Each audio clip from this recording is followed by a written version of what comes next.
And we are live. I got a Joel Embiid probable for Thursday pop up. The moment I clicked the button, I just assumed it was relevant for today. It's not.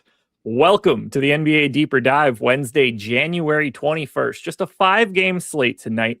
Neither site, DraftKings or FanDuel, including the 2 late games, which I did not mind one bit this morning when the 10 o'clock game I realized had both of the back-to-backs, but it didn't matter. We got 5 games. They all lock by 8 o'clock. It's going to be a bit of a sprint.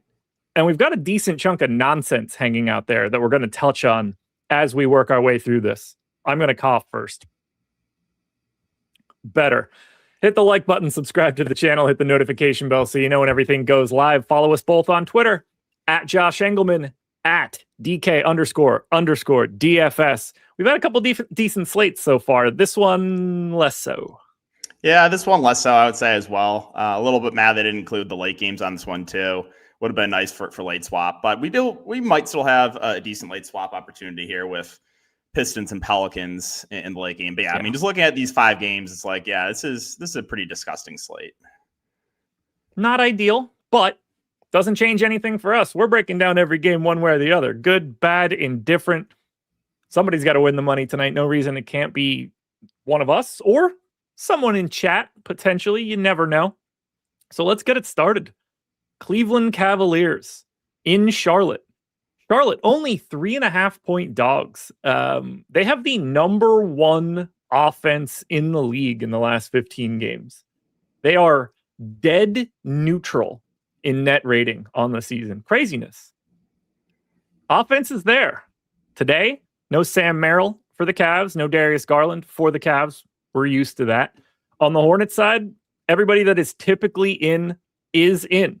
So this one's not all that different. We've got no Q tags waiting. We kind of just know what we're getting out of this game. And as we touch on it a little bit, because this is the only game locking at 7 o'clock, we do have a decent chunk of ownership coming in here. Brandon Miller is 30% owned at 7K. He's small forward only. Donovan Mitchell's 30% owned. Miles Bridges is 20. Con Knipple and Jalen Tyson are both 15. Dean Wade and Moussa Diabate are both 10. And then there's some other names that we haven't mentioned, like Jared Allen, Evan Mobley, LaMelo Ball, all largely unowned for what today is. Feel free to start wherever you want. I have no idea what the angle is on this game right now. Yeah, so I'll start on the Cleveland side here. So Cleveland, relatively shorthanded here. No Garland, no Strus, no Sam Merrill. Pretty good spot here against the Hornets. So starting with Donovan Mitchell right now, he is projecting to be your high zone player on the Cavs, around 30%. I think he looks like one of the better spend-ups on the slate. So a couple of things here. Without Garland, we have seen a nice increase in potential assists for Donovan Mitchell. So in the 2 games without Garland, averaging 56 passes made and 16 potential assists per game. You've also seen a minutes bump for Donovan Mitchell over the last couple games. So 2 games ago against the 76ers, we saw him play 39 minutes. Last game against Oklahoma City, we saw him play 35 minutes, but lost the last 3 or so due to a blowout. So we have seen that uptick in minutes, and it's just because really the Cavs, I think, are just not confident in playing Lonzo Ball at all right now. And so they're leaning on Mitchell a bit more. So, yeah, he gets a usage bump, assist bump, and we have seen that uptick in minutes. So I think, again, he looks like one of the better spend-ups on the slate. Next is Jalen Tyson around 15%. So he's got guard forward eligibility, which is really nice. Minutes on Tyson have been solid. We saw that one really big game from him a couple games ago. But even last game, he still played 32 minutes. So I think Tyson makes for a pretty good play there in the mid-range. Dean Wade is projecting as a decent value right now just because we don't have much value on this slate. I think we could get some opening up with Pistons and Pelicans. So, yeah, I mean, do I love Dean Wade value? Not at all. He started last game, played 16 minutes, but there's not much value right now. So if he starts again, he's definitely playable. Looking at the rest of Cleveland, I do think Jared Allen's kind of interesting too. He's projecting for about 5%. We've just seen that minutes increase for Jared Allen in competitive games. 29 minutes last game, but again, that game was a blowout. The most recent game, it's pretty competitive for him. He played 33 minutes, so I think he's interesting, as is Evan Mobley at 9K. Now, I don't love the price point on Mobley, but I do think it's interesting that he is coming in like a fractionally ownership of Donovan Mitchell. I think Mitchell is definitely the more optimal play, but if you're going to get that ownership discount, I do think you could at least make the argument for Evan Mobley at that price point. CPJ, I think, is a bit too pricey. There's a chance he starts. I know a couple games ago he started. Last game they went to Dean Wade. I think they stick with Dean Wade here, but we'll see. Guys like DeAndre Hunter and Naquan Tomlin are not out of play. Hunter projecting for a little less than 10%. Same with Tomlin. Tomlin value probably go away if we get, either Cade or Zion out. So that's kind of where we're at right now for Cleveland. Lonzo Ball did see a first half rotation last game, but he DNP'd in the second half. They actually went to Proctor over him. So I would not be surprised if he DNPs her. Unless they think that Lonzo is mentally in LaMelo's head. Older brother shit. You never know, man. If he's like, listen, man, I know I'm cooked, but I'm not too cooked to lock up my brother. He sucks. I know his bullshit. Give me the run. I get it. I'm just kidding. Obviously, I don't think that is actually going to be happening. You mentioned the Dean Wade ownership, which I think is really funny. You don't typically see a guy projected for 4.5x value get 10% ownership when, like, Naquan Tomlin right now, we have projected better in slightly less minutes. Now, he doesn't have the flexibility and he's slightly more expensive. We actually have him slightly more optimal at a lower ownership number. I wish that I wasn't getting any of the value for Dean Wade. Unfortunately, I am getting a little bit over the field here, but there should be like 100 versions of Dean Wade on this slate as we work our way through. So I'm hoping as we touch every one of these teams, we find some alternative Dean Wade options for today, because I would prefer to not have it. So today will be the day that he makes like 5 corner threes. Right. It'll be very annoying. And this is an early game too, so we may or may not get news in that late game before this. And so question becomes like how many players you want to lock in from this game when we could get some really good value opening up in that late game.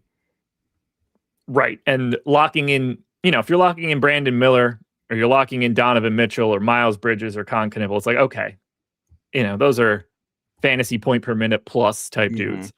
Locking in Dean Wade at 7:00 feels like something I don't need to do as much as I have right now. Like I have 17%, and I hate that.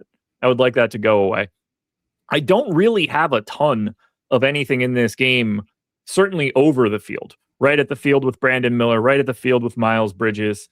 Slightly lighter on Donovan Mitchell. Don't mind that all that much. There are other pay up options to get to, and we'll certainly be talking about them. And then just scattered amounts of like Diabate, Tyson, Knible. It's a game I'm largely just holding hands with the field. And for this being a 7:00 game with everything else happening after this, I'm pretty cool with that. But this could be a really nice DFS matchup, just given a couple bodies that are out, the clear offensive nature of the Charlotte Hornets. We could look up and see this be like 137, 131 as a final. And it's like, oh my God, there's so many fantasy points here. Yeah, I would not be surprised if this game shoots out at all. But yeah, on the Charlotte side, I mean, they're interesting too. You mentioned Brandon Miller. He's getting the most ownership, projecting for about 30%. 7K. I think that makes sense. We have seen his ball handling role increase lately. Right now, like second on the team potential assists. I think it was around 8 per game over the last 5 games, I want to say. So, and there have been a lot of blowouts. The last couple games have been blowouts for the Hornets. So I'm also interested to see what they do with the starting lineup. There's a chance LaMelo comes off the bench here. So on the front end of a back-to-back last time, LaMelo did come off the bench. And then in the back end, he started. And so we'll keep an eye on that. I am worried about the minutes for LaMelo Ball. So I think, in a competitive game, probably expecting like mid-20s. If he comes off the bench, maybe a little bit less. So keep an eye on that. Guys like Miller, Bridges, and Knible, I don't think are going to be full, but they're not going to be nearly as limited as LaMelo. So in the The back end of the back-to-back was like a massive blowout where like no one played in the fourth quarter. The front end, you had Knipple, Miller, and Bridges were all pacing for about 34 minutes in competitive game. So yeah, I think that's probably what you're expecting, like low to mid 30s minutes from those three. If the game does stay competitive, that's Miller, that's Bridges, and that's Knipple. Right now, again, Miller getting the most ownership, Bridges around 20%, Knipple around 15%. I think all of those guys are reasonable plays. I would like them slightly better if LaMelo comes off the bench. And then, yeah, Moussa Diabate projecting about 10% ownership. I think is an interesting play here in the mid-range. Again, not getting a ton of ownership, but the first half rotation for him last game was pretty solid. So he played 7.5 minutes there in the first quarter, and then about another 7.5 or so in the second quarter. So that's about 15 minutes overall. If the game would have stayed competitive, I think you probably would have seen close to 30 minutes from Diabate. So I think he's a decent point per dollar play there at that ownership. LaMelo, like I said, if he comes off the bench, I don't think he can do it, but you never know. We had that spot for LaMelo. I want to say it was like a week or two ago where he came off the bench and then he just went crazy and went for like 60 fantasy points. So you could get the LaMelo troll game off the bench, but I don't think I would get to like the value options here, like Colin Sexton or Zion James, or anyone like that. I believe it was Zion that got the start. Yeah, it was Zion that started for him on the front of a back-to-back. So I think if LaMelo doesn't start, it probably would be Zion James.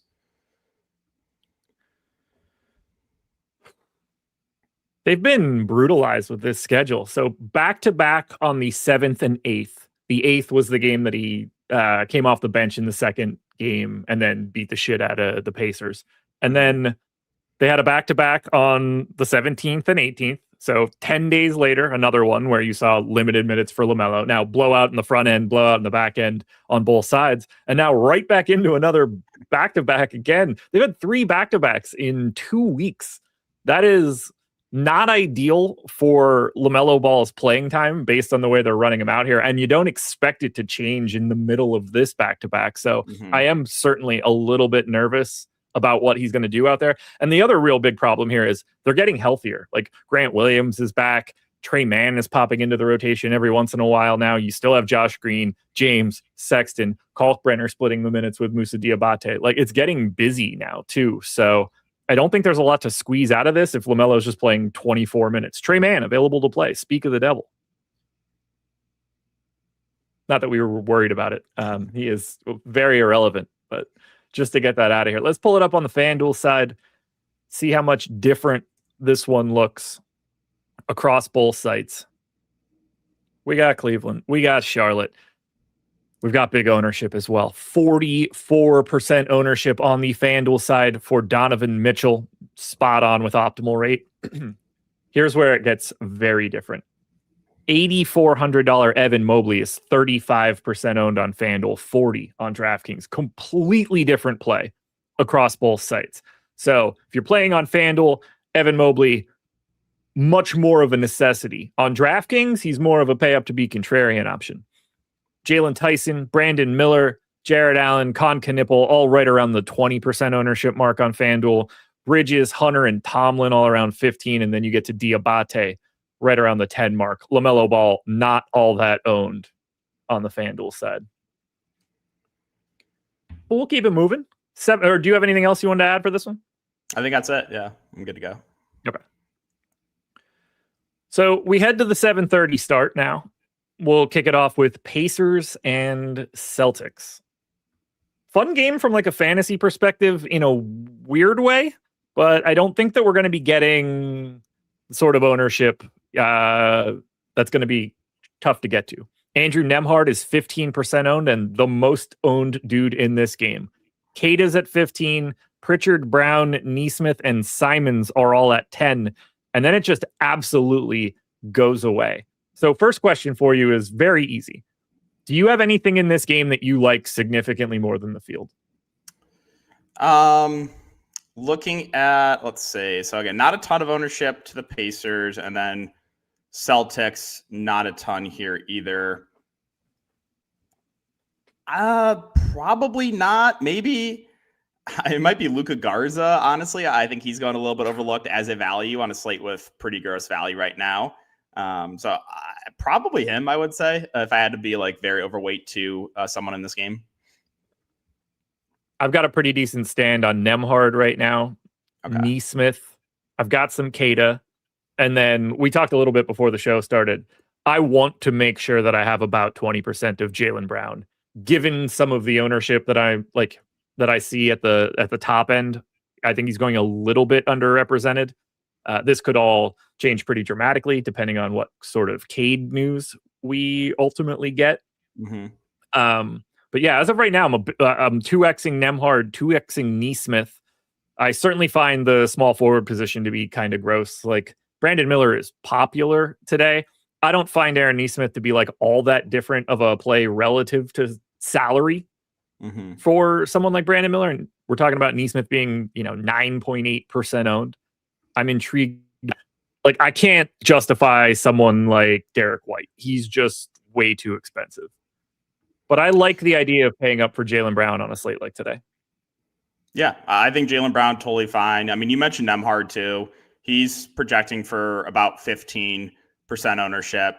Price point is reasonable at 6,700. We have seen minutes be pretty solid. He played 36 minutes last game in a competitive game, which is good to see. The minutes have been down a bit on McConnell, and the ball handling role for that reason has been really solid for Nemhard. Like, last 5 games, he's averaging about 74 passes made per game. So really, really nice ball handling role there for Nemhard. And so I have no issue with that at his ownership. Neesmith, as you mentioned, projecting about 10% ownership. Totally fine play there at small forward. Pretty gross as it usually is on the slate. And he's pretty consistently playing, low 30s minutes in a competitive game. So no issue getting to him at that current ownership. And then there's not much else on the Pacer side. McConnell projecting about 5% ownership. Have mentioned, the minutes have ticked down on him. So only 16 and 14 minutes over the last couple games. Not ideal, but he is good point per minute. And there are like random games where he will overlap a decent amount with Nemhard.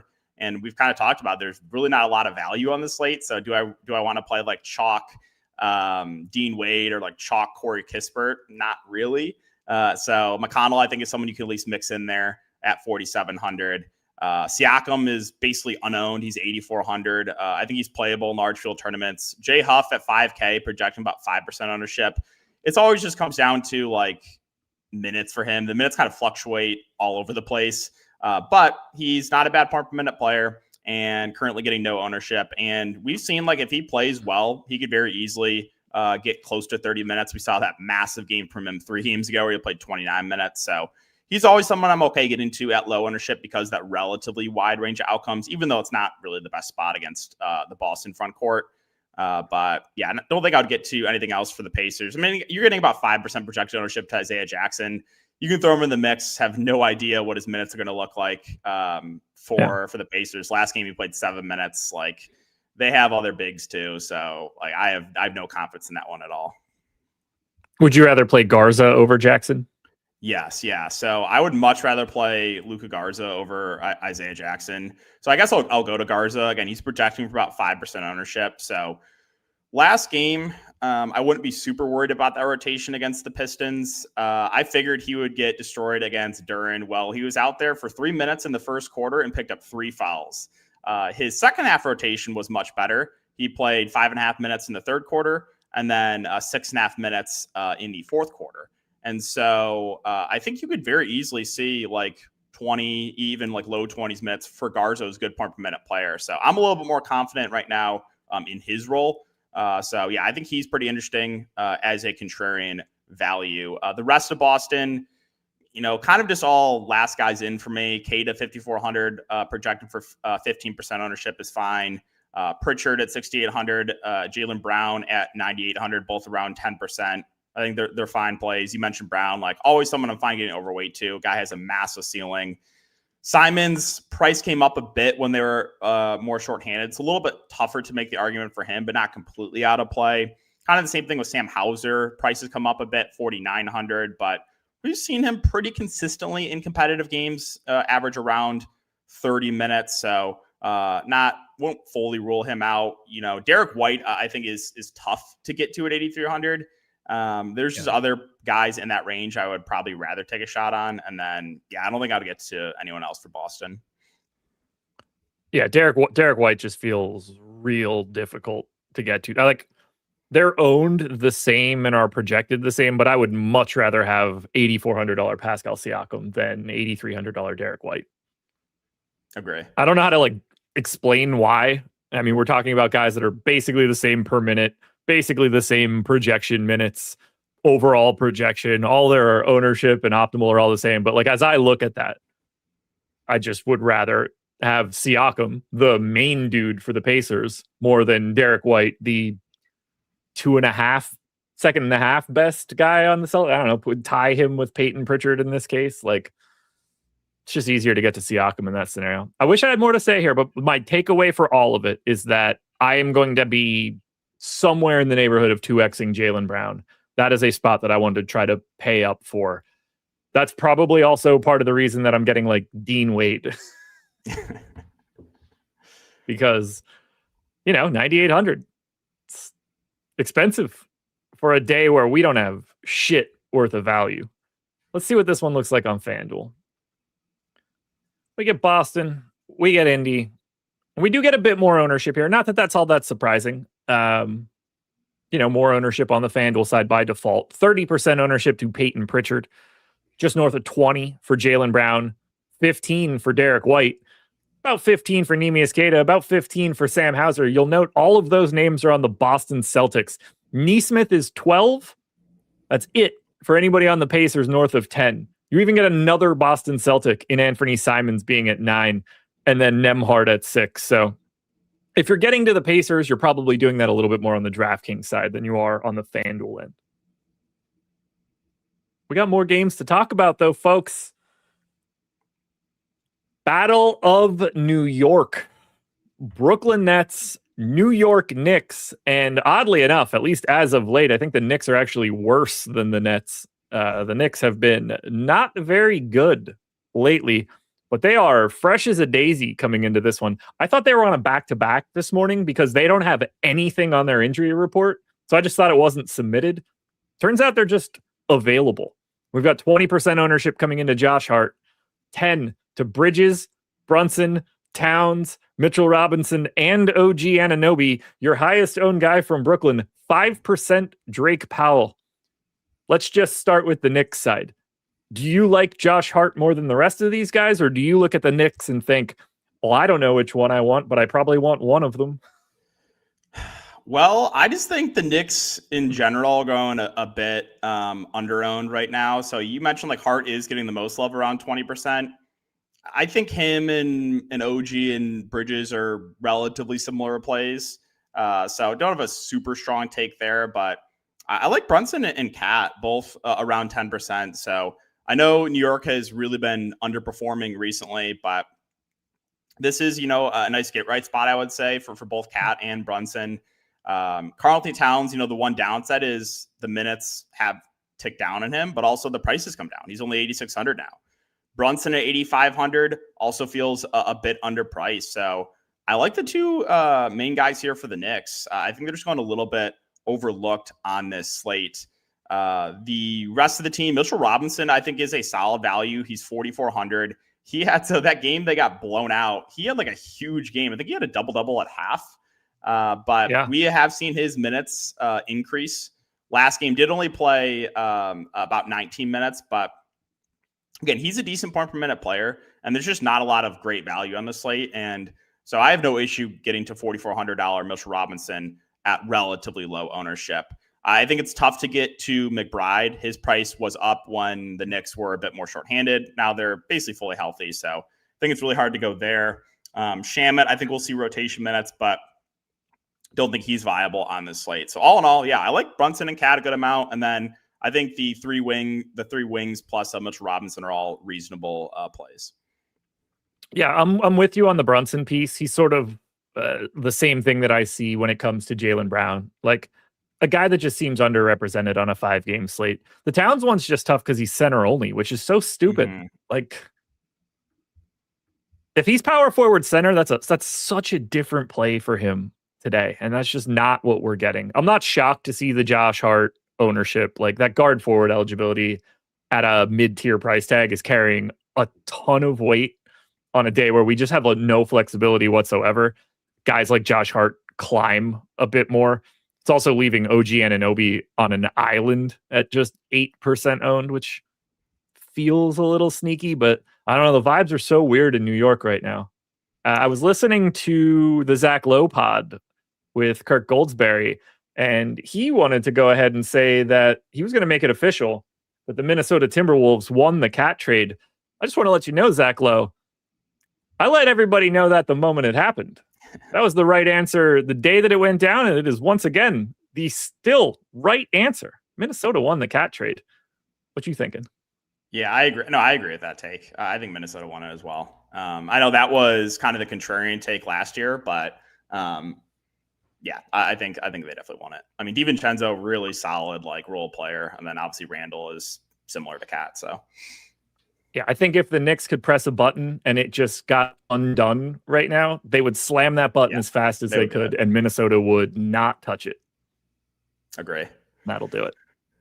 Speaking of things not getting touched, and it's not me, it's the Brooklyn Nets. 5% ownership to Drake Powell. Everybody else on the team below that.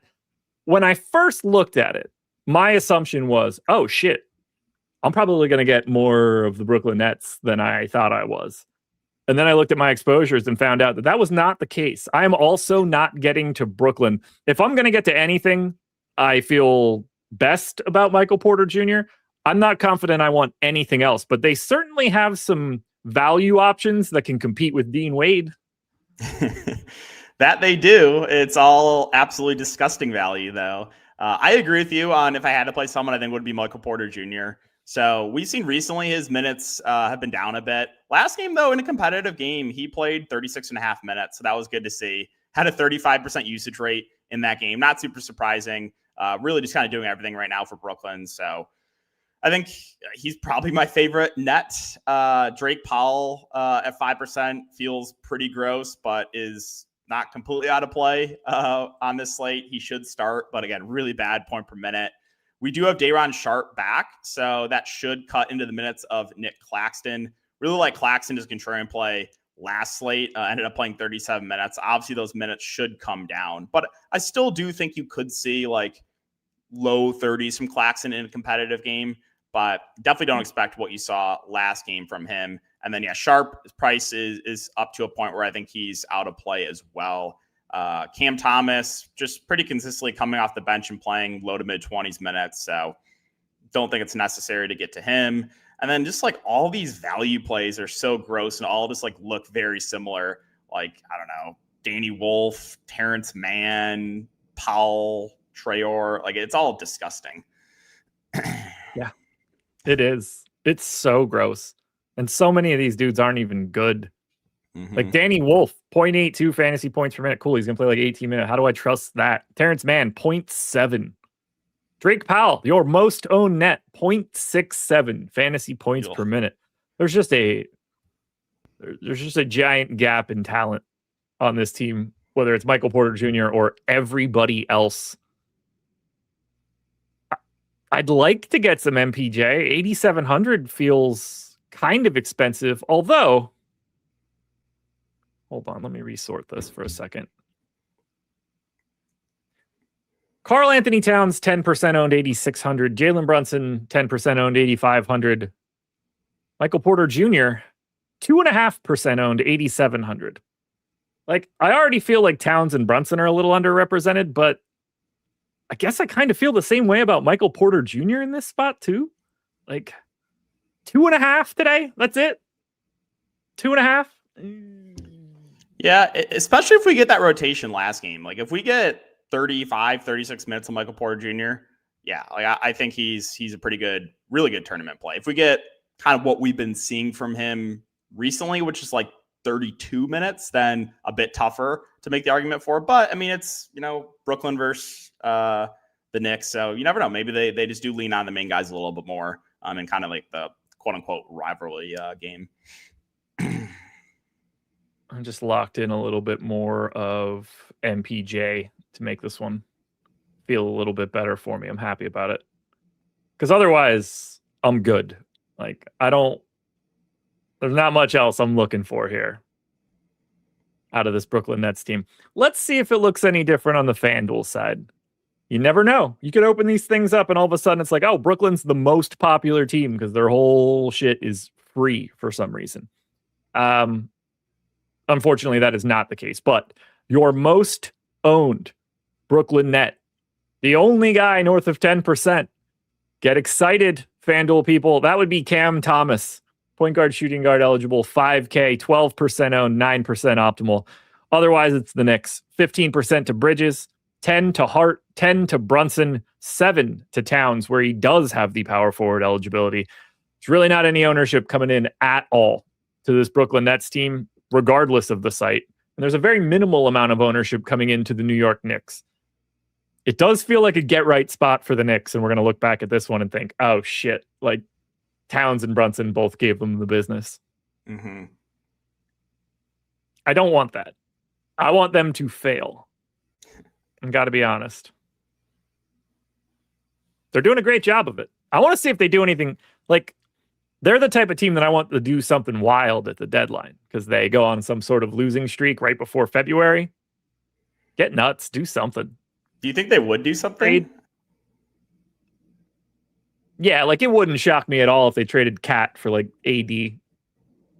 I trust nothing now. Fair. One thing I can pretty confidently say, I don't think Jalen Brunson's going anywhere. After that, all bets are off. I'd say Brunson and Anunoby are set in stone. Anything after that could go. Yeah, with Cat probably the most likely of the main guys.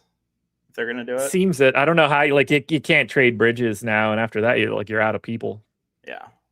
Like, because Josh Hart's just, it's hard to find that.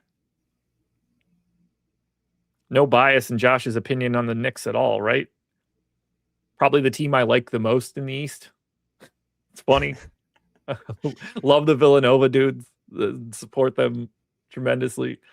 But no, I'm happy to offer up my thoughts. If there's one team that could win the East this year, I would like it to be the Knicks. How's that for my opinion and bias? You're so biased. Certainly man. don't think they're going to do that. Certainly don't think they're going to do that. Ship Cat to the Magic? For who? Paolo? Not going to happen. I don't think the Magic would do that. No, I don't think so. I always talk about the Celtics. Well, yeah, I typically talk about the teams that are the best teams. Yeah, I talk about the Celtics because they're typically really good, so you hear about them more. I'm certainly not a Boston fan. I'm not a team fan in general. Do you have any fandom in life anymore? I used to be, so grew up in Michigan. So, like Lions, Pistons, all that stuff. I used to be a huge, like diehard Michigan fan. I would say since I got really into gambling, my fandom has definitely declined. I still root for like all the Michigan teams. I'll still root for the Lions and Pistons in Michigan, but like not as much as I used to be. Not as much as you root for your own money. Exactly. So, I saw one quote here on Michael Porter Jr. Maybe this was a reason why his minutes have ticked down a little bit. So, beat writer said, or quoted MPJ. He said, "I was actually dealing with the MCL, a little sprain against Orlando. Knee's been a little sore, so I haven't been as explosive in some movements to get myself open. That's getting better." And again, he's been sat for rest in 2 of the last 7 games. So maybe that's why we've seen the minutes tick down a little bit on MPJ. And then took up last game. I think that's possible. So there we go. We've got 2 games starting at 8 o'clock tonight. The first of which, the Atlanta Hawks, the Memphis Grizzlies. Atlanta, still no Porzingis, still no Risa Shea. On the Memphis side, still no Brandon Clark, Scottie Pippen, Ty Jerome, Zach Edey, and a doubtful tag on Santi Aldama. This is where a lot of the ownership is going, including 40% to Ja Morant, close to 40 for Cedric Coward, 35 for Jock Landale, 20 for Okongwu, Jalen Johnson, Corey Kispert, and Nikhil Alexander-Walker, plus another 10 for Daniels, Gay, Triple J, CJ. Tons of ownership coming in here for right now, but the large majority of it to Morant, Coward, and Landale. How are you feeling about these Memphis guys? Yeah, so looking at Memphis ownership, as you mentioned, this is where a lot of it is coming in on the slate. So I'll start with Jock Landale. He's 5K. I expect him to start here with Santi Aldama, doubtful. I will just note, I found it a little bit weird. Aldama was at shoot-around today and did have a starter's jersey on, but my guess is that like he tried to give it a go and just like didn't feel right. But there's an outside chance that maybe he gets upgraded, but yeah, not expecting that. So assuming Landale gets to start here, 5K, I think, on a slate that doesn't have much value, he looks like one of the best point per hour values on the slate. Assuming he starts, you're probably expecting high 20s minutes from him. Right now, Stokastic's down for 27 minutes. I think that makes sense. So Landale looks like a really good point per hour play here. Ja Morant, 7,700. So not expecting full minutes for Morant, but we did see in his most recent game. So he was out for about 2 weeks. He played 28 minutes in his first game back. I was a little bit surprised he played that much, but yeah, obviously going to have a really nice role. Had 20 potential assists in that game, and usage was obviously very solid as well. He had about a 31% usage rate. So, and he he played 28 and a half minutes, but got pulled the last about 3 minutes due to the blowout. So actually he was probably pacing for over 30 minutes if the game would have stayed competitive. So 7,700 does feel underpriced for Ja. He looks like one of the best point per hour plays, kind of in that upper mid range. Coward is the one at 5,500 that I don't necessarily agree with. I think he's a solid point per hour play here, but I think that ownership feels a little bit high to me. So minutes for Coward, you're probably expecting somewhere in the mid 20s. And so, yeah, I think there's other guys kind of in the mid range you could probably get to at much lower ownership. So while I think he's a decent point per hour play, I just feel like he's going over-owned of like the three chalk Grizzlies. And then looking at the rest of this team, the minutes have been way down on Jalen Wells, so I think it's pretty hard to go there. Jaren Jackson Jr., 7,500. I don't love the price point, but I do like the ownership, sub 10%. So we'll get some more Jaren at the 5 here without obviously no Edie, and should be no Aldama as well. And yeah, Jaren's been very up and down recently, but he is usually someone I like to get to at low ownership. He's projected for low ownership here. I think he's okay to take a flyer on in tournaments. Would have liked if his price was a bit cheaper, but still think he can get you there at that salary. GG Jackson, 3,900, probably sees an uptick in minutes here. I think around 5% is a reasonable value play. Similar with KCP. I know his minutes have been down, but like these guys are in play. John Conchar, I think we'll see rotation minutes as well. Vince Williams, I think it's tougher to get to because he's 4,700, but he'll definitely be in the rotation. So, yeah, that's basically what I got from Memphis. So I totally agree with the Ja and Landale ownership. I think Coward's going a bit overowned, and then Jaren is fine for tournaments. And then those like value plays are fine last guys in, but no one that I feel great about.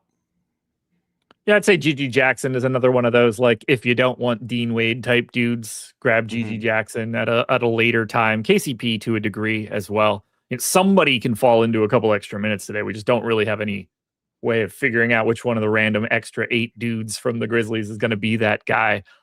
Currently, I have a very big stand on Jock Landale. Not too many people with that sort of permanent rate like value rate for today. So I am taking all of that. And again, this is an 8 o'clock start. I want as much of this game and the next game as I could possibly get just because of what this slate looks like. So I do have a ton of Landale. I do have a ton of Ja Morant right now, just north of 40%.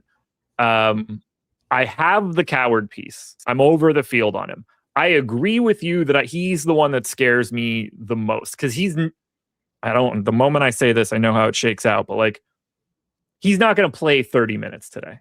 He typically kind of just lands on the same number over and over and over again. And that's just sort of what it is. So I don't think that his right tail is the same as everybody else's. That said, he's still on a per minute basis, an awesome option. He should clearly be a bit of a priority today. I don't want to have the 2x that I have of him. And I'm hoping that by the time we get to a late swap, that I could work my way off of a little bit of that into like a slightly more expensive Nickeil Alexander-Walker at 6,900, something along those lines at, a third of the ownership would be a direction I would try to look a little bit more. But then we have the Atlanta side, which is also grabbing a boatload of ownership in this spot, whether it's Okongwu, Jalen Johnson, Corey Kispert, Walker, Daniels, Gay. There's a lot going on for Atlanta. Jalen Johnson is your most expensive player on today's slate, I believe. How do you feel about that at 10-2?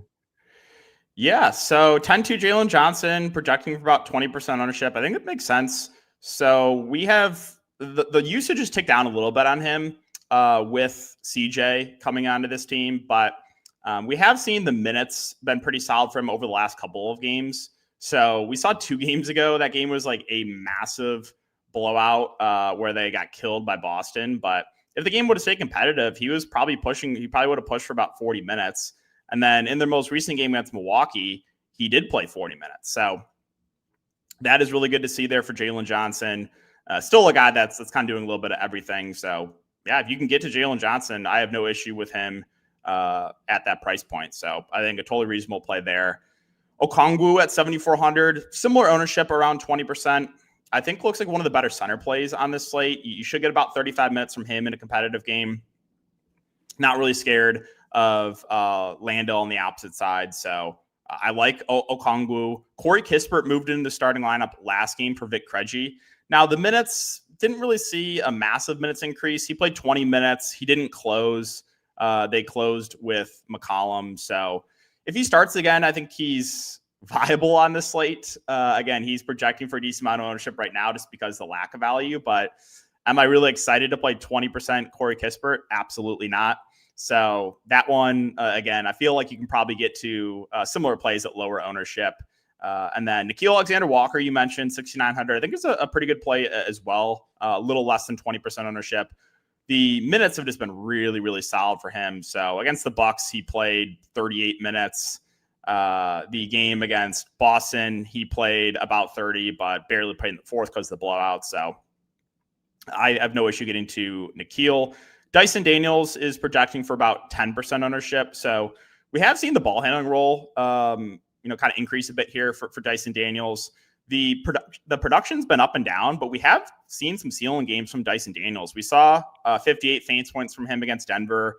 We saw 52, it looks like, against Atlanta or against Milwaukee. So we've seen some big games from Dyson Daniels. I think he's totally fine there in GPPs. The rest of the team, Mo Gay, projecting for about 10% ownership, will play most of the non-Okongwu minutes. Again, is fine. McCollum at 6,200. The usage has been great. The production's been, it's been whatever. So another kind of last guy in there for McCollum. And then, probably not much else. Vic Krejci, I think he's overpriced. I think I would only consider him if he moves back in the starting lineup. But my guess is I think they stick with Corey Kispert. For some reason, I have 9% of Luke Kennard, so that's a bug I need to fix before the slate starts. I looked at it and I was like, is that a 9? But at first I thought it was a 0, and I was like, I have one lineup. And I was like, oh no, it's too many. It's too many of Luke Kennard. Yeah, I'm over on Jalen Johnson right now. If I'm going to spend up, I'll happily go to the guy that can fill the stat sheet across the board. Definitely a little nervous about whatever it is that CJ McCollum is causing Jalen Johnson to become. Mm-hmm. Bet they didn't expect to get rid of Trae Young and make it worse, but maybe they did that. Luckily, it won't matter all that much until they bring CJ back for next year. I'm still waiting it out to let everybody know how I truly feel about Atlanta's side of that Trae Young trade until we find out what actually happens here. Stephen Leibowitz, no, he do not think about Luke Kennard today. I mean, I know that now that I say that, it'll be a Luke Kennard day, but don't worry about it. This is just a game where it's very easy to have a lot of it. And if you need to move it around at that point, I don't think it's going to be all that difficult to do at 750. As long as you are using the late swap tool at stokastic.com And it's very easy to use the late swap tool at stokastic.com, especially if you sign up through one of our partners and get a free month of the Sims. The link is in the description. If you want to get the tools that we share on the screen, the data hub, the single lineup sim, our new props tool, the contest generator, the full sims themselves, and the post contest sim, you can do all of that through the link in the description of this video. And they stack up too. Let's say you do exactly what it says on the screen and it was DraftKings, Underdog, and Onyx Odds.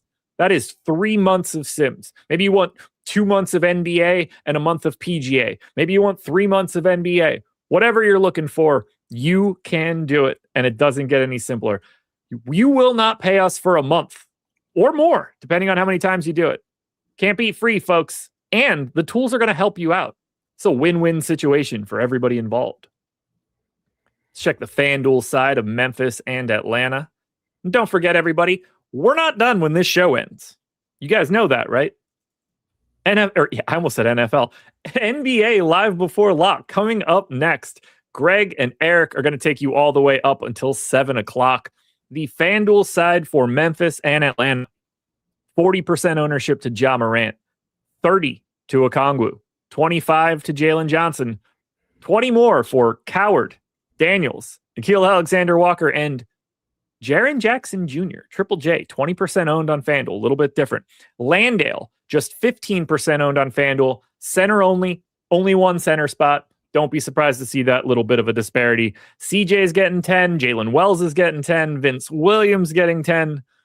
There's a lot of ownership in this game, and this is where you want to be. Make your life a little bit easier for late swaps because it already looks good. That should make your life a bit better.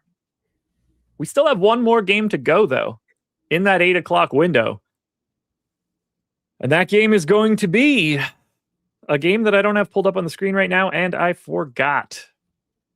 Pelicans, Pistons. How could I forget a gem like that? Pistons in New Orleans.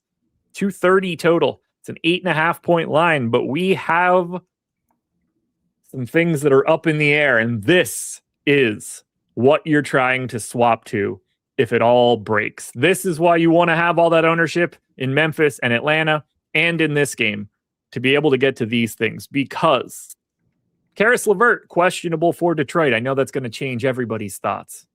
Or it's also Cade Cunningham, questionable for today for Detroit. And if he ends up out, I should not have to explain to you what's going to happen. But it's not just Detroit. Jose Alvarado, Herb Jones, still out for the Pelicans. Zion Williamson, questionable on that side. There's a lot going on. We're not even going to worry about the ownership yet. What are your thoughts on Cade? Yeah, so Cade, since he was a midday downgrade, I slightly lean that he is out. Couldn't really find anything shoot-around related. Well, I don't think he would have been a shoot-around anyway because it's an illness, but that's just always my slight lean. If you take a look at the prop market right now, too, it is hedged that way a good amount. Like you take a look at Asar Thompson props, he's at 20.5 PRA. That's definitely juiced up. I think a lot of people are assuming that Cade is not going to play right now. So this is, I would say 60-40 he's out, but that's only because the midday add to the injury report. I couldn't really find anything else. So okay. I just slightly lean out right now on Cade. Okay, let's go to question number 2. If Cade Cunningham does not play today, who is starting in his place? Because we have Jaden Ivey, we have Danish Jenkins, we have Marcus Sasser. I don't think it could possibly be anybody else, but you never know. Who do you think it's going to be? Yeah, so I think I lean Jaden Ivey getting the start if Cade Cunningham gets ruled out. So we saw Ivey start the 2 most recent games that Cade missed. He played 20 minutes in both of those games, did not close either of those games. He actually had Jenkins close both of those games. So it's going to be those two that benefit the most. That's going to be Ivey and that's going to be Jenkins. So I think my guess would be Ivey starts, but Jenkins plays similar minutes off the bench, and both would look like two of the best values in the slate. Like right now, Jenkins is 3,400. I think he'd be your top overall value, even if he doesn't start. And then Ivy at 4,100, I think would look one of the best plays as well. So yeah, I think it's Ivy, but those two would benefit in a big way. And I think those two would be two of the best values we would have in the slate.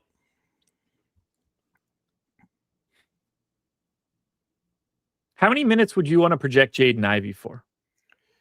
I think I would go probably low 20s, like 22, 23. And then give Jenkins similar, if not maybe a little bit more. Yeah.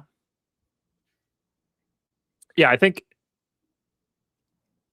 this will be very interesting depending on who the starter is, because if it's Ivy, I think Dennis Jenkins is a significantly better play than Jaden Ivey is, because I don't have any confidence that Jaden Ivey is going to play 28 minutes tonight, whereas I have all the confidence in the world that Dennis Jenkins can play 28 minutes tonight. And I think that will mute his ownership in a big way. Like if you give Ivy 3 more minutes and get him up to like 21 and change, almost 22 fantasy points, like, yeah, he's a much better play than he is right now. I think Dennis Jenkins would ultimately look even better at a $700 cheaper price tag. Doesn't have the MPE for sure, so that will be a little bit tough. What does Cade being out do to you for Tobias Harris, Jalen Duren, Asar Thompson, Duncan Robinson? Because we haven't seen this a lot lately. On the 19th against Boston, we got 35 minutes out of Tobias Harris, 40 out of Cade, 32 out of Duncan Robinson. Duren got back up over 30. Even Asar got to 28. Can we see 35 minutes of a $5,200 Tobias Harris in this spot against the Pels? Because he's already 30% owned. If Cade goes away, what happens? Yeah, it was nice to see that minutes increase there for Tobias. Would not be surprised at all if he plays over 30 minutes. Like, I think he's a good play either way. Right now, projecting for 30% ownership. He's going to look a little bit better, obviously, if there's no Cade. I was taking a look at some rates with Cade Cunningham off the floor this year. You have Jalen Duren leading the team with about a 29% usage rate, and then kind of spread out from there. Relatively small sample size. Jenkins like 23%, Tobias 23% usage, Ivy 22%. So so Tobias, good play either way. Looks a little bit better if there's no Cade. Same thing with Duren. I love targeting bigs against this Pelicans front court. Only 25% ownership feels to me a little bit light. So I love Duren either way. I don't really know if Cade being out would be like a massive boost to Duren, but yeah, I still think he looks really good no matter what. Asar Thompson, 5,500, I think would take on a bigger role. I think minutes would increase a bit. So we saw one of those games without Cade. Yeah, we saw him play 34 minutes. The other game, he played 29 minutes. Now, again, that was a little bit of a different scenario. They were pretty shorthanded in those games. Like, you had Paul Reed starting, you had Javonte Green starting, but I do think that the minute ceiling goes up for a bit, for a guy like Asar Thompson, and the ball handling role will increase as well. One of those games, he had 6 assists, so he would look a little bit better. And then Duncan Robinson, 4,300, like his role doesn't really change at all. He's just, a 3-point shooter, so wouldn't really change much. And then, if LeVert is out too, then my guess is you probably see maybe a little bit of like Marcus Sasser in the rotation, but don't think it would be necessary to get to him, because I just think I would be looking to Jenkins and Ivy for the most part for value there. If we get no Cade, no Karis LeVert, I think Ron Holland is going to go slept on by a lot today. Just that small forward, power forward, 3,900 unowned. Like if Dean Wade's going to be 10, Ron Holland should be 25 in this scenario if they're both out. I'd rather have all of the Ron Holland in comparison. Agree. Yeah, that's a good shout. Yeah, I should have mentioned him. I think he would definitely be in play there. And I don't think he would get much ownership either, too.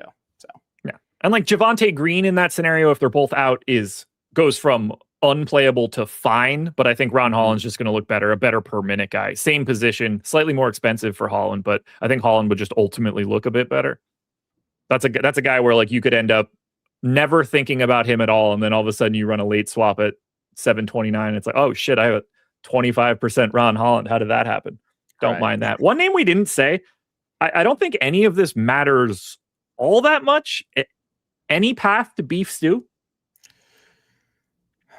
I think you can make the argument for him, especially if both those guys are out. I could just see them running like some bigger lineups. So yeah, like I think he would be playable. I don't think he'd be popular at all, but I think you could definitely see like 25 plus minutes from Stewart if you take those two guys out and they just run slightly bigger lineups. Like he could very easily overlap a decent amount with Duren. We've seen that a lot this season, so he could just overlap a little bit. And I would like it if Zion happens to be in this scenario and those guys are out, like running beef stew as a second defender to try to stop Zion from getting to the paint makes a shit ton of sense to me as like a second body. So there's a lot of push-pull here. Depending on how all of these things move, I do think that it opens up different kinds of value. But ultimately, as long as you could put yourself in a situation to have a lot of that other 8 o'clock game and this one, you should be fine getting to whatever you need. We've sort of touched on all of the pieces here for the Detroit side. There's also the Pels side, which is not all that interesting from an ownership perspective right now. Jeremiah Fears 10% owned, everybody less than that. I certainly find Zion way more interesting than 5.5% owned if he plays. He's a guy where you'll clearly like swap into a bunch of him in lineups that are half dead if he happens to be playing by that point in time. But if he ends up out, how do we let it rip on the Pels side too? Yeah, so I would say, again, he was also a midday ad. So I say lean out on Zion. I think maybe a little more confident than Zion sits just because it's Zion. But yeah, so... Hey, hold on one second here.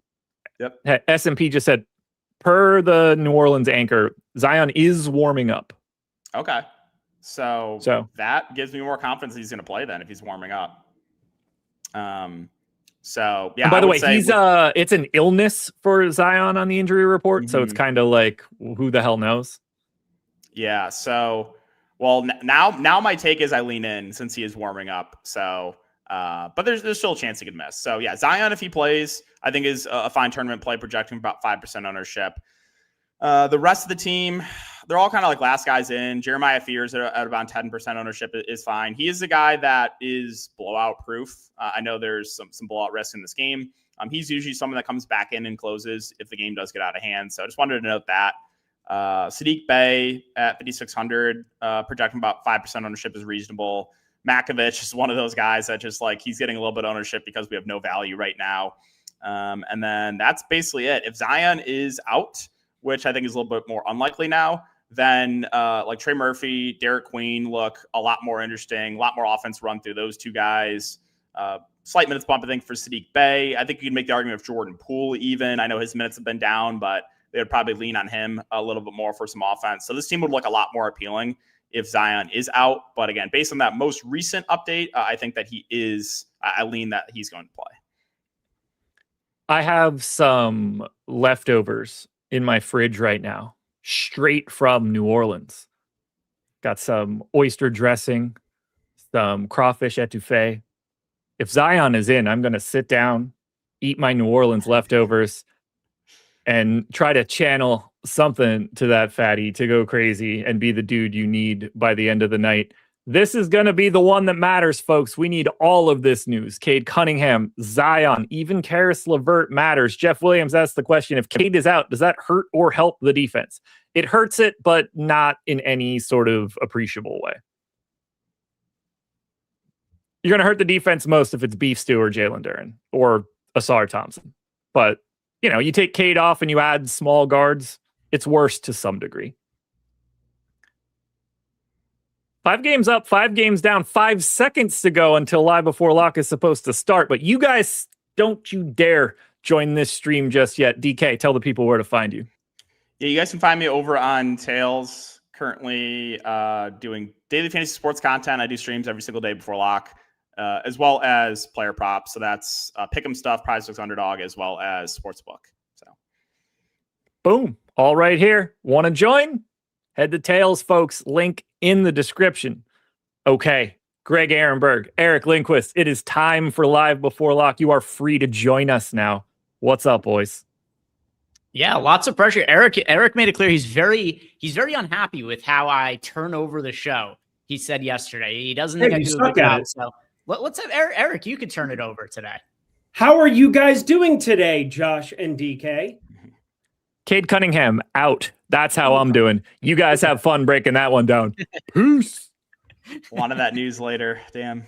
There you go. You happy, Eric? That went better. Are all your dreams fulfilled now?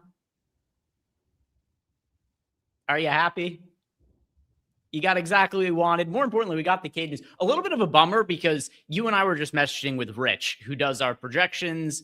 He's on the projections today, and he was talking about how he's handling it. I had said I already have Cade taken out of all my stuff. I'm building my lineups if he's going to be out. I was hoping this would be a great leverage opportunity, late swap spot here, but it doesn't matter. He's ruled out. Now everybody is equipped with that information heading into the slate. So that's what Eric and I are going to be breaking down to open up the show. Like the video, subscribe to the YouTube channel. Eric, how are you doing today, my friend? Doing so great. Thank you so much for asking. It was such a great, I mean, at least you weren't talking for like a 3-minute rant for no reason. Karis LeVert out as well. Oh my God. All right. Well, let's hold on to your butts, everybody. This is gonna be a weird one. I mean, I hate that this came out. I think you feel the same way because now there's one guy in particular that was going to be projected to be in like 0% of lineups that we were just talking about. And I think you and I both like him more than anybody. So, hi, Dennis Jenkins. How are you this fine day? Yeah, and that's something that we were talking with Rich just before we started here was about Dennis Jenkins, first Jaden Ivey, and what would end up looking like projection-wise for the Pistons. And Rich had said that he thought that Jenkins was a better option. I had my projections. Jenkins projected for about 3 more fantasy points than Ivey, where I was just kind of finagling things, zeroing out Cade and making some adjustments. So now we'll see where it is that Rich ends up landing when our projections update here in a short amount of time. It's not to say, by the way, that Ivey isn't playable or something like that. It's just, I don't really know what its minutes ceiling is. Whereas Jenkins, Josh was talking about this a second ago. We've seen Jenkins play bigger minutes. If you guys recall, we had a scenario, 2 weeks ago, where Cade was ruled out. Ivey started. I played a bunch of Ivey. I can't remember if you and I did the show together that night, but I think we did. Yeah, it just made sense that we liked Jaden Ivey for that day with Cade being out. And what we ended up seeing happen is that Ivey did not play a ton of minutes as a starter. They went with a really deep rotation, and the bench just kind of played more than the starters in general. Oh my, is it your mom again? No, that was spam. Go ahead. Well, that's not a nice thing to call your mom. But so the point I'm getting at is that I don't think the rotations have to be the same as what they were last game, but it was still an indication that even though Ivey started, Jenkins ended up playing more. You're so rude to me. You called my mom spam. No, you did. I didn't say that. No. Did somebody roll it back. His mom called him and he said it was spam. It's on camera. A lot of people heard it. People in chat. 57 minutes. I have 57 minutes left with you. 56. Today of all days, 57 more minutes. Come on now. 56. Yeah, people in chat right there. Yeah, he called his mom spam. Yeah, spam. Lindquist. Greg is correct. 100%. Emac also heard it. Yeah, other people heard it. It's on camera. You could go and rewind it afterwards. Whatever. We nailed our nukes yesterday. Yeah, Scotty Barnes was a god, and Emmanuel quickly was somehow more of a god, even though nobody played him, so it didn't matter. And then Eric better work on his temperament. Soon to try. We'll look up to him for guidance. Yeah, I got 3 months of being an asshole left, so this will be great. This will be really nice. I can be a dick for 3 more months. Greg wins again. No, Greg never wins. No. Even when he wins, he loses because we all lose. Then Buddy Hield was pretty damn good last night at no ownership. Saved my night. Buddy Hield was really, really good. You know who wasn't? Moses Moody. Who else sucked yesterday that was just really hurtful to me? There's one other idiot that I played a lot of. I can't remember. It feels like forever ago. I definitely got I've had pretty break even or positive slates every day, basically, since the start of the year. I got obliterated yesterday, and I had all the Scotty Barnes. It's just that you had to play 26% Ant and Keontae George, and just didn't have any of those guys. So good times. Well, we're on to today, and we're going to be talking about the Detroit Pistons, guys.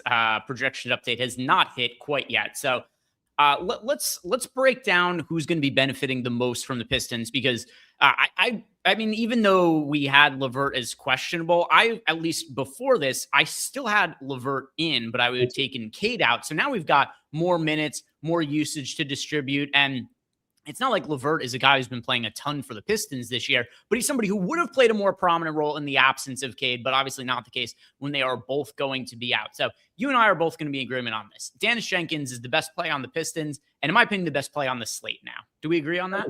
Yeah, phenomenal fantasy producer, 3,400, everything about him.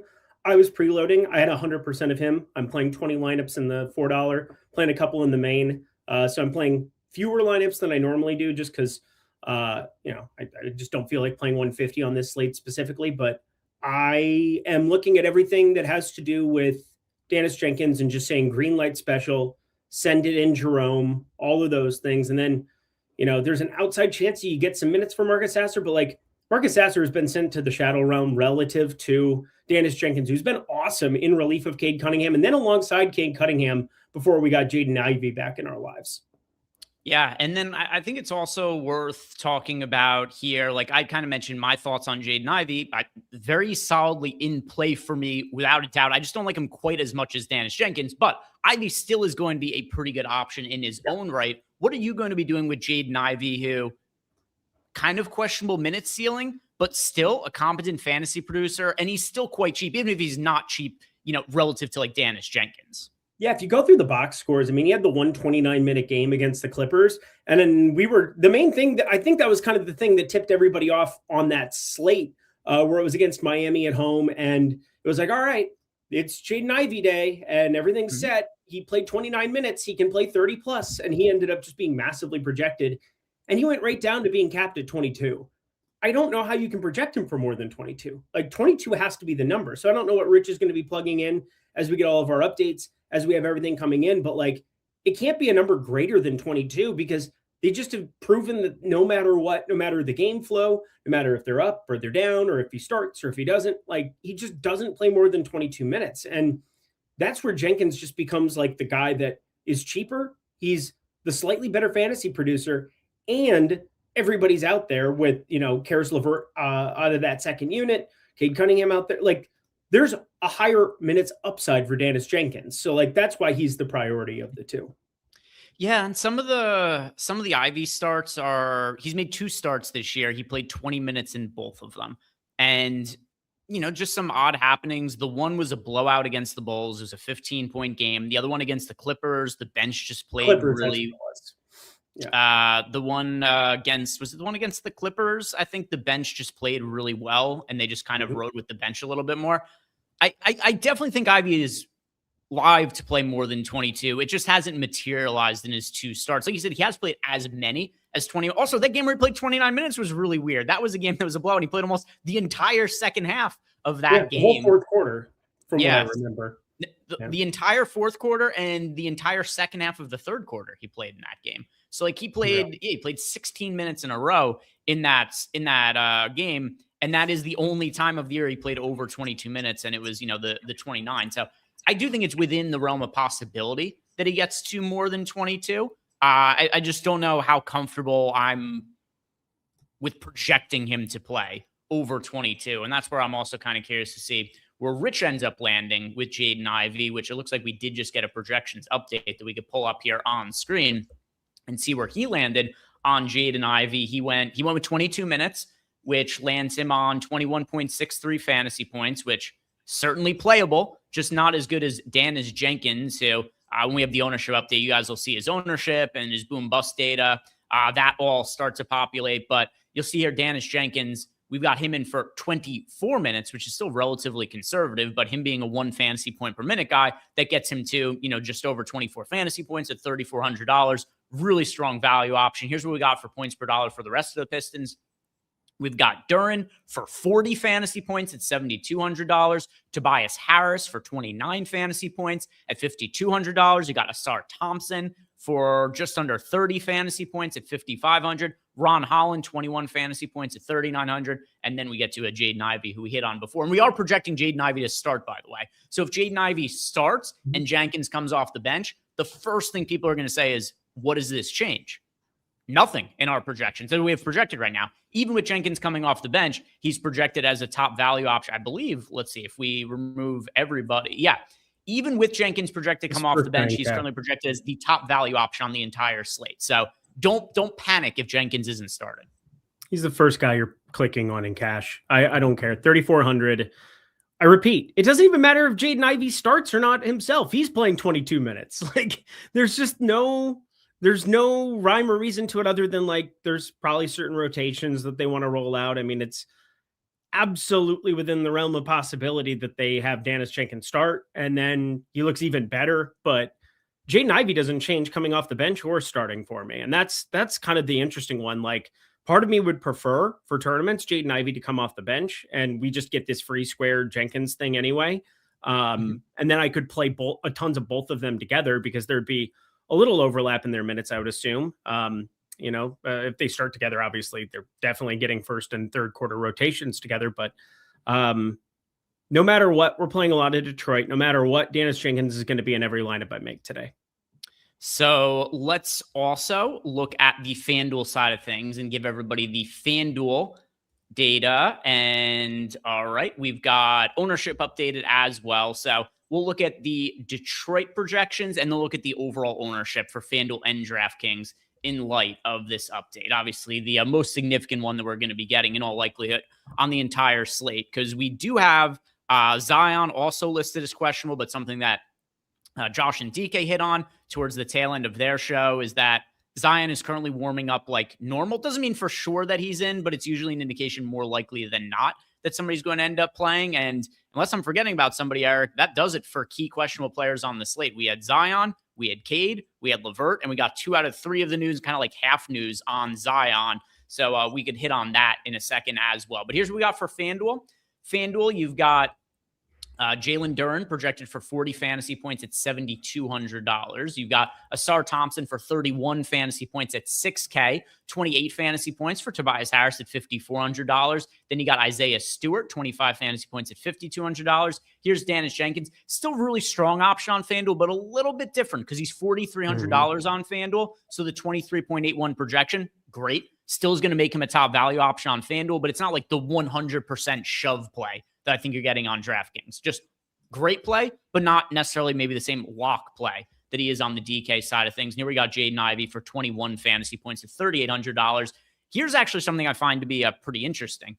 On the FanDuel side, where Ivey's only $3,800, to me, I still like Jenkins more on FanDuel, but it's a little bit closer between Ivey and Jenkins when Jenkins is more expensive on the FanDuel side. Yeah, it's a completely different situation. And the reason that we're seeing less ownership coming into him there and why we got the negative leverage is there's just a lot of shooting guards that you can play and like Jenkins and Ivey are going to be 1-2, but you also have Asar Thompson and Duncan Robinson on the same team that I think are really interesting. Donovan Mitchell in terms of an upside guy that you want to get to, point guard, shooting guard. Jalen Tyson against Charlotte as well in that same game environment is sub 6K still on FanDuel. And you get a guy like Dyson Daniels where the steals just play up. You get those 3 for a steal.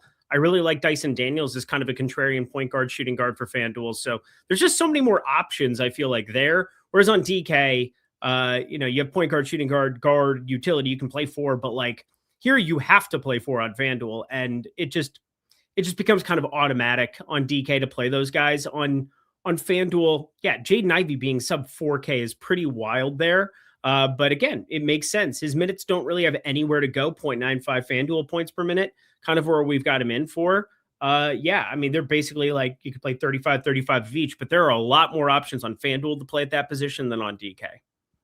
All right, let's start looking at the overall ownership on both sites. And then also, while I pull this up, Zion, are you assuming he plays, sits, or uncertain on the situation? I'm pretty sure he plays based on the fact that he was a shooter or that he's warming up right now. If that wasn't the case, I would be a little bit more concerned, obviously, that it would be like a semi-late downgrade, but looks as though he's going to be good to go. They're monitoring his minutes as is. Obviously, he might not be long for this basketball team, but we'll see. I mean, we always say that this is going to happen, that's going to happen before a trade deadline, and he's played what, 30, 33, 30, 31, 32 minutes here recently. I mean, they're obviously being cautious with him to some extent. There's no 35, 36 on the table really for him, barring overtime. So yeah, it's something where he's warming up. I assume he plays. And if he doesn't, well, then we're going to want to get to a lot of different Pelicans here as well. But in the interest of that game, it's basically all Detroit at the moment. All right, so here's what we got for the overall ownership projections on DraftKings. Let's sort by ownership. Oh my God, Dennis Jenkins, 80%. I know it's a small slate, 80%. I think he'll probably be closer to like 50-ish or something, especially because we don't expect him to start, which I do think is going to cause some people to potentially panic a little bit if they see Jenkins not starting. He's going to be super chalky. He's going to be a top value play on the slate. I just don't think he's going to come in at quite the 80% projected ownership. Then you got Duren just under 50% owned, Tobias Harris 44% owned. The rest of the players who are over 30% owned, John Morant, Donovan Mitchell, Asar Thompson, Jalen Johnson, and Brandon Miller. Is there anybody that you look at as being 30+% owned and say, little much, maybe not somebody that you're as interested in as the field? Yeah, I would say Asar Thompson on DraftKings. Even absent Cade Cunningham, we haven't seen him like take over some massive amount of usage. You've got Jalen Duren on the floor, Isaiah Stewart. They have rebounding pretty much covered. Like, I think you're still threading a pretty tight needle, 30% of him at the moment. I'm not saying he's a bad play by any means, but if you're comparing him to everything else and you're like making me prioritize Detroit pieces, he just really hasn't taken on any sort of usage whatsoever. He doesn't make threes, which you get a little bit of a perk for over on DraftKings. He gets a bunch of steals, but you only get 2 for that over on DraftKings. Like, I think for me, I'm probably going to get my exposure. I am playing a couple of lineups over on FanDuel. I'm probably going to play Asar Thompson there a little bit more so, where I think there's actually like a ceiling to what can actually go down for him. He's, 6K there, which looks different, but like he's almost 40% owned over there. And I'm just happy to get my exposure to him there. On DraftKings, if that ownership kind of maintains, I just think he's over-owned. Somebody in chat is trying to reset their password and says that he's having an issue with it. So there's nothing I could do about it. Right be trolling. From What's this? What's that? 0069. That's the ticket number. Are we sure? I don't, but if he needs help, just email support@stokastic.com. NewsGod will get you sorted out. That's just what I wanted to say right there. Yeah. If you need help, then NewsGod will help you. Let's see. Did he actually post in support? By the way, he did. And that is his actual ticket number. It's ironic, don't you think? It's like, see, this is why you can't just dismiss people asking for help. Free ride. Yeah, I'm not here to, I'm just a tool. Sorry. When you already paid, it's the good advice. Yeah, there it is. Right here. Ticket 0069. He's asking for help right there. You know what? Sometimes life is a little crazy, Greg. Sometimes it's crazy. And sometimes you have a little purple smoothie just to enjoy during your show. Yeah. And sometimes on that same show, you call your mom spam, which is very, very rude of you. But it's all right. I hate you so much. It's unbelievable back. How much Come on. I hate you. You call your mom spam. We've got customers asking for help, and you're like, you're a troll. Get out of here. Like, no. Let's help. His ticket number was 0069. What are we doing here? It's literally the ticket number. Don't blame me. Blame our system. We should skip that number like everybody else does. It's not like floor number 13 at a hotel, Eric. It's worse than floor number 13. We are talking about sexual positions, the licky yaya, the different situations and how they come together, literally, and then they come together. It's just not sensical, Greg. This is how you have sex like this. It's just yes, we're like octopuses. It doesn't matter. Can't spell pussy without puss. Also, if he was trolling us, why would it be ticket number 0069? Why would he not just be 69 as his ticket number, 6969? Because ticket number 69 just looks ridiculous. So he added the 2 zeros to potentially kind of, front load it before backloading it and then having the load. So whatever. Look at that. And look, he's all good. R. Dinkins, you crack me up. I'm getting help. Yeah, I saw Jeff in chat. He answered him right there. The other thing too, we've got Emax said he could have gone ticket number 69420.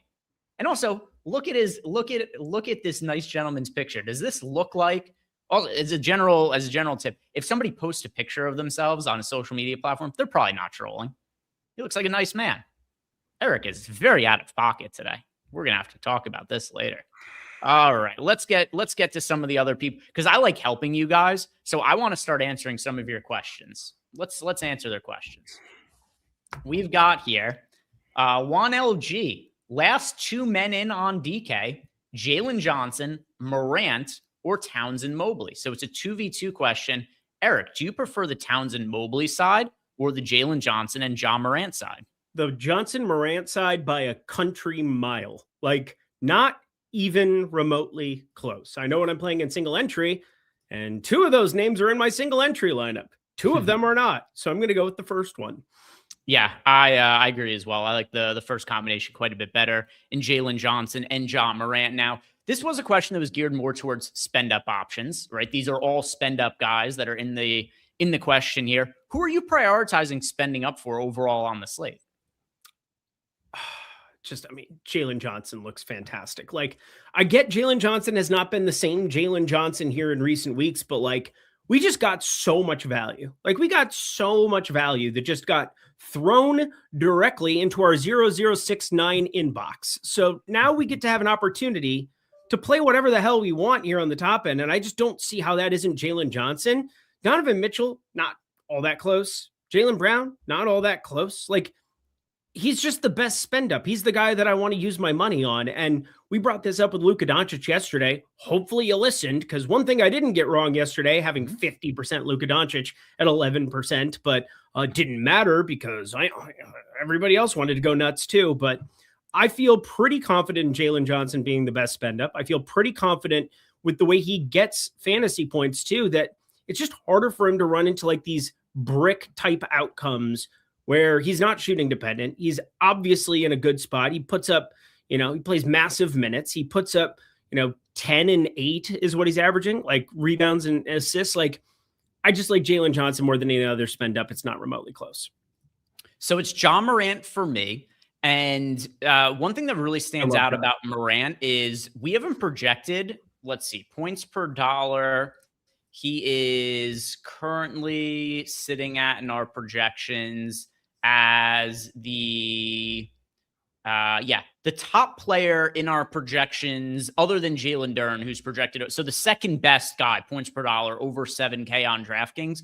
But look at the minutes projection we have on John Morant, Eric. Under 30, 29.69, or as Eric would say, must be trolling. No way that's a real minutes projection. 29.69, that can't be his real minutes. It is, though. This is what Rich put him in for, 29.69. So John Morant, that is a pretty modest minutes projection. It is a minutes projection with ceiling to it. So in the event that John Morant plays 31, 32 minutes, which is not outrageous, all of a sudden you're looking at somebody who is only behind Dennis Jenkins as far as a points per dollar play goes. So in summation here, if you get somebody who's projecting this well and projected for under 30 minutes, I love the ceiling on John Morant. I do too. I talked about it on Lindy's Leans, Likes, and Locks last night, which you don't care about. You don't like me anyway. And John Morant played 28 minutes and change against Orlando in London. First game back in 2 weeks, and he could have played more if they needed him to. So there's meat on the bone for it. He can play 30 plus if need be. It wasn't just because it was in London. He also looked the best he's looked all season long. I watched the first half of that game like everybody else. It was early in the morning. It was awfully fun to watch a little hoops early, and John Morant looked spry. I think he had a double-double in the first half too, from what I remember, and then just kind of cruised in the second half. And boy, oh boy, does John Morant look good. Brought it up before him and Jalen Johnson, both in my single entry lineup. Going to have tons of both. One thing also, I don't know what this actually matters for DFS overall, but I'd consider it to be more of a positive than a negative. It kind of seems like John Morant and the Grizzlies mending fences a little bit. We got the report earlier that kind of indicated that the Grizzlies are leaning towards keeping John Morant. Now, obviously, any player, if they're overwhelmed with an offer, sure, they're willing to part with him. But it's not like the Trae Young situation. The Hawks offloaded Trae Young the first offer they got. They're like, cool, you'll take Trae Young for nothing? Have him, Washington. Whereas Memphis seems to more be in the camp of, no, we value John Morant. If you want to give us something that we think is fair value, cool, we'll part with him. We're not just giving away somebody who we view as a franchise point guard. So I didn't think that was going to be the case a few days ago. I thought Ja Morant was available for nearly free, but he comes back. He plays really well. He seems to have a pretty decent attitude towards it, relative to Ja Morant. Who knows? Things could always go south at any given moment with him. But I think that things are kind of generally trending up for Ja Morant. And then we had this spot also where he's not as cheap as he was in that other spot where we both really liked Ja Morant like a month ago, where he was $7,300 or something like that. He's still $7,700, so it's come up a little bit. It's still very much on the low end of a Ja Morant price point. So anyway, Ja Morant. Yep, totally with you. And, just to put a bow on that too, like, I feel like if T Morant doesn't get Miami, they're not going anywhere. Like, Miami is like the spot that I think he'll allow for things to kind of play out. Obviously, he doesn't have a lot to say if he gets shipped off somewhere else, but they try to like pull strings, do whatever. Miami does make some sense, but again, I haven't looked too closely at it. I can tell you who he would get traded for. I think I made this prediction to you a month ago, and I was like, do I open up a market on Kalshi and say Terry Rozier for Ja Morant? Because I do think that that's like a legitimate thing, and the contracts kind of work out. I mean, there'd have to be more involved, obviously. No shit. But I'm saying that like it's actually there's a path for it there where Terry Rozier is just dead salary. And I'm just going to throw this out there. I bet he doesn't play basketball in the National Basketball Association again. Maybe in the Prison Basketball Association. Terry Rozier? I'll text him. I'll see what he's up to. We'll see. Yeah, let him know. Not sure. Maybe she can open up a market for some of those games. That'll be fun too. All right. What do we have? I think there is a market for will Terry Rozier be traded, by the way. I think I thought I saw one.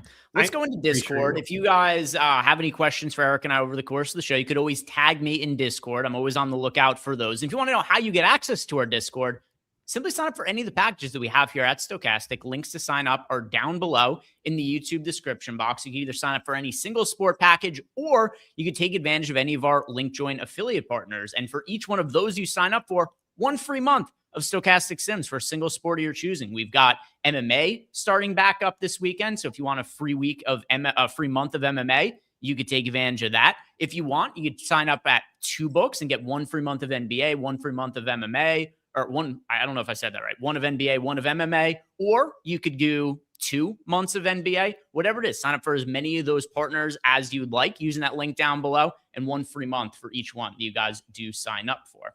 All right, let's see what we got here. Einstein wants to know, is Javonte Green a play for us today? Somebody else who's benefiting from the Pistons being shorthanded, but is he benefiting enough for him to show up in your lineups, Eric? Been kind of working through exactly what I plan to do with these guys. Is he in play? Yeah. Just as far as like, he's a body who exists, who is sub 4K, but he's small forward only. He is the tippy top of that 3K range, 3,900. He's not a good fantasy producer. You've really got to find some outliers there. I still think it's a pretty tough needle to thread going to Javonte Green today, but I mean, if he had shooting guard eligibility, that would really open things up in a way where I could get to him. But right now, 20 lineups, I have 0. So I like him as a contrarian option. He is kind of in the same vein as when I liked Buddy Hield last night, where I think the Pistons could go in a number of different ways with their rotation. We saw a game that Cade started where the bench played more than the starters in that particular game. It was also a game that I believe Duran was out in that one as well. But all that aside, I do think that the Pistons have a wide range of different buttons they could press with their rotation. If we're going to get single-digit ownership on Javonte Green, I want to be 2-3x the field on him. There's definite possibility for him to get extended minutes. Yeah, interesting. I have no problem with him. Again, he's wearing a Pistons jersey. Everybody's out.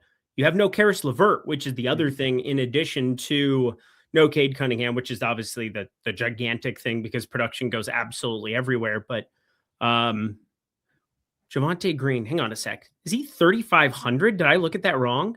Yeah, I had FanDuel. I had FanDuel 30. I was looking at FanDuel. So FanDuel, I had 0 of him.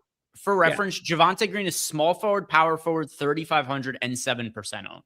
Yeah, I like that a lot more over on DK. I was working through FanDuel and I didn't realize I was still on the FanDuel tab where I have 0% of him in about the same identical amount of lineups, just around 20. So I do not really find a path for him over on FanDuel for 3,900. On DK, he's got the multi-positional eligibility. That changes it quite a bit. And also not being 3,900, which I was looking at on my screen, 3,500, much better spot here for him. Yep, I do. I think he's a good contrarian play, Einsteinium. We've got Batre on De Flesta wants to know, by the way, he spelled it K and then nipple. What do you think about him? In general, I like Khan quite a bit. I think that he is a future all-star and is having a really, really good rookie season. For this particular slate, I'm not getting. I only have him in 4% of lineups right now. Not really for me today. Yeah, and I bet his PRA, but he is shooting guard only. Again, this is the crux. This is the difficult thing about this slate. Like, it's not just that Detroit is cheap and that there's no Cade Cunningham and Karis LeVert, but like a lot of them have multi-positional eligibility. I mean, that was kind of my issue with Asar Thompson, talking through that too. You can only play him in 3 spots. You can only play Duncan Robinson in 3 spots. You can only play a number of these guys. Like Jenkins, I don't give a shit. 3,400, going to do everything, such a good fantasy producer. And like that just doesn't really count. But you look at Jaden Ivey, point guard, shooting guard. You look at, a guy like Javonte Green, we just talked about, 3,500, small forward, power forward. Ron Holland, small forward, power forward. You have Isaiah Stewart, power forward, center. Like, even Tobias Harris. I mean, Tobias Harris is also too cheap and plays like 35 minutes. So, it's going to be tough for me to probably get away from him when it's all said and done too. But like a lot of these ancillary pieces just have other positions you can play them at. I can move them around so much that you're asking Kon Knippel to go out and win the shooting guard position. Like, that's what I need Kon Knippel to do today. That's asking a ton when he's sharing a floor with Brandon Miller and LaMelo Ball, even though I do expect LaMelo Ball to be somewhat limited considering it's a back-to-back. Yeah, they've done all kinds of weird things with LaMelo in back-to-backs this year. The front end of a back-to-back today. We've got a super chat here from Sean Carpin. He wants to know, on DraftKings, who's our favorite small forward for $7,700 or less? All right, so I am making an educated guess here that he built out a lineup. He's just got small forward left to fill out, and he's got $7,700 to play with here. So under that consideration, it's really tough because you are leaving $1,700 on the table to get to Jalen Tyson, $1,600 on the table to get to Jalen Tyson. I mean, I'm going to go with Brandon Miller just because Brandon Miller projects a lot better than Tyson. Yeah, he does. Sorry, I just literally corrected myself in the middle of what you were saying there because, once again, I'm finishing up FanDuel. But Brandon Miller, 7K. Don't leave $700 on the table today. Don't do that, please. The issue is you've given us a price point where there's from $7,700, the next price guy is Brandon Miller at 7K, and then you get to Josh Hart at $6,500, and Hart's fine, but he's not going to project as well as Brandon Miller. There's a $500 gap between them. And then you're going to guys like Tyson, who Eric just brought up, or Bridges. We're doing LaMelo Ball off the bench. LaMelo Ball off the bench. I hate them so much. There we go. I hate Zion. so much. We've got Knippel. We've got Zion James, Brandon Miller, Bridges, and then Diabate at center. It does make Brandon Miller look marginally better. So, to your answer, Sean, go with Brandon Miller, but just upgrade another position somewhere. Don't leave $700 inside on the table for an NBA slate. Agreed. And now I feel better about my Knippel PRA. Part of why I liked it, my analysis is literally because I expected LaMelo to be limited. Didn't expect him to come off the bench. Just throwing that out there. But they really want to play him on these back-to-backs still. Charlotte's been rolling, kind of quietly rolling, playing some good basketball. They were only like a 1-point dog to Denver in Denver, and they go out and obliterated them. And there's a lot of weird stuff going on with Charlotte here of late. But no doubt, we are going to have more interest in Knippel and Brandon Miller if they're going to, play 24 minutes of a LaMelo Ball today. They're in the mix for a low-end play-in spot. I mean, that's not like some sort of, massive accomplishment, but, relative to what we thought of this team coming into the year, the fact that they are now sitting at, 3 games out of a play-in spot, it's kind of more competitive than I thought they would be coming into the year for whatever that's worth. Part of it too is I don't know what your opinion was on Knipple coming into the year, but he looks like a future star in the league. Like that's not what I thought he was going to be in year one of his. I watched him play at Duke all year last year, and he was always the guy that it's like, oh, if you got him an open J, but that's also what happens when you have a bunch of 5-star recruits. And Knipple isn't a guy who like plays on ball a ton, or at least he didn't at Duke. He can play on ball if need be. He's also like the fastest guy to whatever amount of threes, period, in NBA history. I mean, he has got the best true shooting we've seen in forever from a rookie. He continues to just do unbelievable things. This is not who I watched play at Duke last year, that's for sure. So shout out Knipple for really putting in that work, Devin. Don't give up. Another one. Mr. Hill, Delaware. Guys, thoughts on Jaylen Brown as a sneaky play here? I mean, he's right around 20% owned, so it's not like he's massively sneaky or anything like that. I think he's fine relative to his ownership. He doesn't project very well on a points per dollar sense, but small forward kind of sucks today. That's also one of the reasons, to circle back to a question we got before about Javonte Green. One of the other reasons that I think he looks pretty solid on FanDuel low ownership is because of how shitty the small forward options are. Yeah, it's terrible. Generally is. So we won't like say that this is some outlier situation because it's not, but yeah, on FanDuel, Jaylen Brown, is that was the question, like just specifically where we wanted to play it. Yeah, Jaylen Brown just being sneaky on DK, fine. FanDuel, fine. But like, I very much prioritize Jalen Johnson over him for a spend up.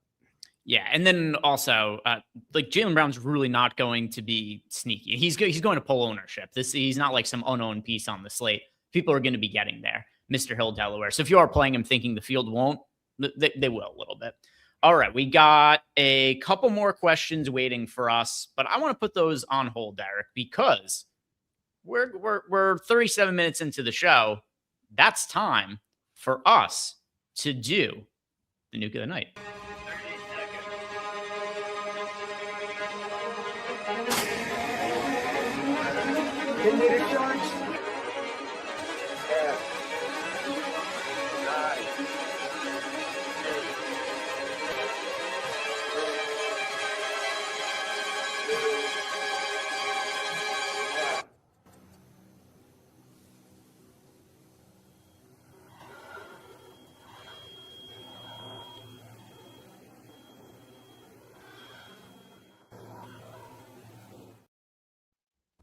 All right, Eric, we've got a smaller slate today. We've got the majority of the injury news, still waiting on Zion, but we got the Cade news out. We got LeVert out. So I'm curious, what direction are you going with your nuke of the night today? It's tough because a lot of my plays are pretty chalky today, like chalkier than they normally are. You can actually call me Chalkquist today. I'm not going to recommend, a 1%, 2% guy here to go crazy off the board. And, we're still sitting here waiting on Zion news, and that could really shape things one way or another. But we're looking at Detroit. We're looking at the most popular team on today's slate. We're looking at just up and down this lineup. What can possibly go right for you? What can possibly go wrong for you? And I think somebody who's just sneaking a little bit beneath the cracks at the moment is Duncan Robinson. 4,300 for him. I kind of talked about, hey, he's got to win the shooting guard position. 4,300, though, with shooting that they need to have on the floor, he's sub 15%. Everybody else is getting jammed on this team. Tobias Harris, Asar Thompson, they're both in their individual positions, one position only. And I'm fine mixing in Tobias Harris. Asar, I'm going to be lower on. I already talked through the ins and outs of that. But like, what are we missing out on shooting guard today? Like, shooting guard is basically Donovan Mitchell at the tippy top. And then Jaden Ivey, who's going to be somewhat popular, but like, can't Duncan Robinson play way more minutes than Jaden Ivey can in this spot? And for me, it doesn't completely make sense to have a guy like Jaden Ivey at 20 and change that we project for 21 minutes, and then have a guy on the other side projected for way more minutes at 4,300 and not like some egregious fantasy producer. So for me, I'm willing to embrace it at the cheaper tag of the two. I'm going to call it Duncan Robinson. Unlikely. That is my mom, by the way. Duncan Robinson, nuke of the night. Unbelievable. Are you going to pick up? Do I really want to do this? I don't trust you. It would be very rude. She's called you twice during the show. No, once. You forgot about the one earlier. It's on camera. I'll go with my nuke of the night here. So for me, my nuke of the night, this is another weird slate where we've got decent but not great center options, certainly not on the cheap end. So like Jalen Duren, he looks pretty good in the 7K range. You got Okongwu, he looks pretty good in the 7K range. Jalen Duren pulling crazy ownership also, right around 50%. So trying to find out who can I roster around that price point to get away from these guys. Karl-Anthony Towns draws a great matchup against the Brooklyn Nets. He is barely over 10% owned. He's priced down at $8,600. The Knicks are in shambles right now. Total disarray. But in general, I think that's kind of causing his team to go overlooked. Very rare that there isn't that much opportunity cost to go with a contrarian center option. And that's what I'm liking. Karl-Anthony Towns, 11% owned on DraftKings, Eric. Wow. I will not be there with you, but I appreciate the sentiment. I appreciate what you're doing here. His PRA has gone from 22.5 to 21.5 down to 20.5 at a lot of books. Well, no, it's not his PRA. Oh, sorry, his points. Sorry, his points. I was going to say, that's literally what I was thinking. You want to be jamming the over on a 21.5 PRA. Yes, you sure do. No, points has gone from 22.5 to 21.5, now sitting at 20.5 pretty much everywhere. I knew what I was thinking. I just said the wrong thing. And then this is just the grossest game environment. I am on Brooklyn 12. I got a little bit, I gave up like the hook, I suppose, losing a little bit of value there. But last night it was sitting at 12 and I grabbed it. And I'm just going to see if Brooklyn can keep this one close to some extent. If he does, that's better for you, obviously, and Cat. Mitchell Robinson's played like irrationally well at times. But yeah, they're staggering a little bit more. They haven't gone to the double big lineup. I am a little bit worried that they go to the double big lineup and try to like get some kind of report, a little bit of something going, because they've been abysmal. And, you know, I don't really see how you go Brunson. Yeah, there's not really a spot. I mean, Josh Hart off the bench would be, I suppose, what they could potentially do there. But you're probably right. It's just going to be Cat out there at the 5. He's played pretty well in those circumstances. Gross game environment, 219.5 total relative to everything else we've got on this slate. Indy Boston, not crazy better, but my thing is like the Jalen Brunson and Cat cohesion that we saw at times last year. It's just non-existent this year. Like there's been nothing. It's either iso ball or it's just Cat taking early threes in the clock. And it's awful offense to watch. So hopefully they figure it out, obviously for Scuba's sake more than anybody else's. But I understand the Cat play. I will not be there today. I don't know when you're going to see Towns in a better matchup at a cheaper price point going forward. I just view it generally as a good buy low spot. And the sentiment, for good reason, the sentiment is very much anti-Towns. He had like 20 and 18 rebounds in a couple of games recently. Like he's still put up pretty serviceable fantasy scores in the middle of this terrible run. And that's the other thing that worries me a little bit. He's had like 50.5, 45.5, 54.5. Like he's had some ridiculously good fantasy games and they've still gotten murdered. I mean, the obvious problem has been, Jalen Brunson getting dinged up. He just got back. It was one game back. So like, I do expect Brunson to cut in a little bit more into Towns here going forward, because that's just always what happens. But I'm with you. It's a great spot, no doubt about it. But I'm playing all the Jalen Johnson. I'm mixing in a little bit of Evan Mobley against Charlotte. Okay. Like Evan Mobley is so low owned here, like extremely low owned. And whenever you're missing one of those key cogs, and we're without Darius Garland still today, Evan Mobley has no problem eating up a little bit more usage. I mean, Donovan Mitchell never has an issue with that. He came out of the womb chucking, but Evan Mobley, man, I know 9K is a huge tag, but sometimes you get a discount on the super ceiling. And Evan Mobley has like a super ceiling against a front court that is Miles Bridges and Musa Diabate. Just pointing that one out too. Not exactly a bad spot for Mobley. No, it is not. I'm doing one final update to my lineups to take into account the altered starting lineup for the Hornets. And here's what we have for our projections. Just let you guys see what we've got for an update now that it is LaMelo coming off the bench. So Charlotte, we've got here now LaMelo in for 24.5 minutes. That puts him in for 36 fantasy points. He makes for a very poor option. Now, the last time he came off the bench and I said he makes for a very poor option, he scored 10 billion fantasy points in like 20 minutes. I think that game, I think he played, it was 22 minutes and he scored like 60 fantasy points in 22 minutes. It was the dumbest thing ever. He made like his first 4 threes coming off the bench. It was hilarious. It was absolutely insane. Here's what we got for updates. So Brandon Miller now for 36 fantasy points at 7K. Just went over the LaMelo projection. We've got Bridges in for 33 fantasy points at 6,700. Knipple in for 32.3 fantasy points at 6,600. It doesn't really make anybody look outstanding. It's like marginal bumps to Knipple, Bridges, and Brandon Miller, but nothing crazy. Love. Let's see. Ooh, we got a nice super chat here, Eric. We got a nice one. Are you ready? Yeah. JT Mack shipped the 222 last night for 100 large. Thank you both for getting me onto Luka and Buddy Hield. Favorite low on play for the 5. Look at that.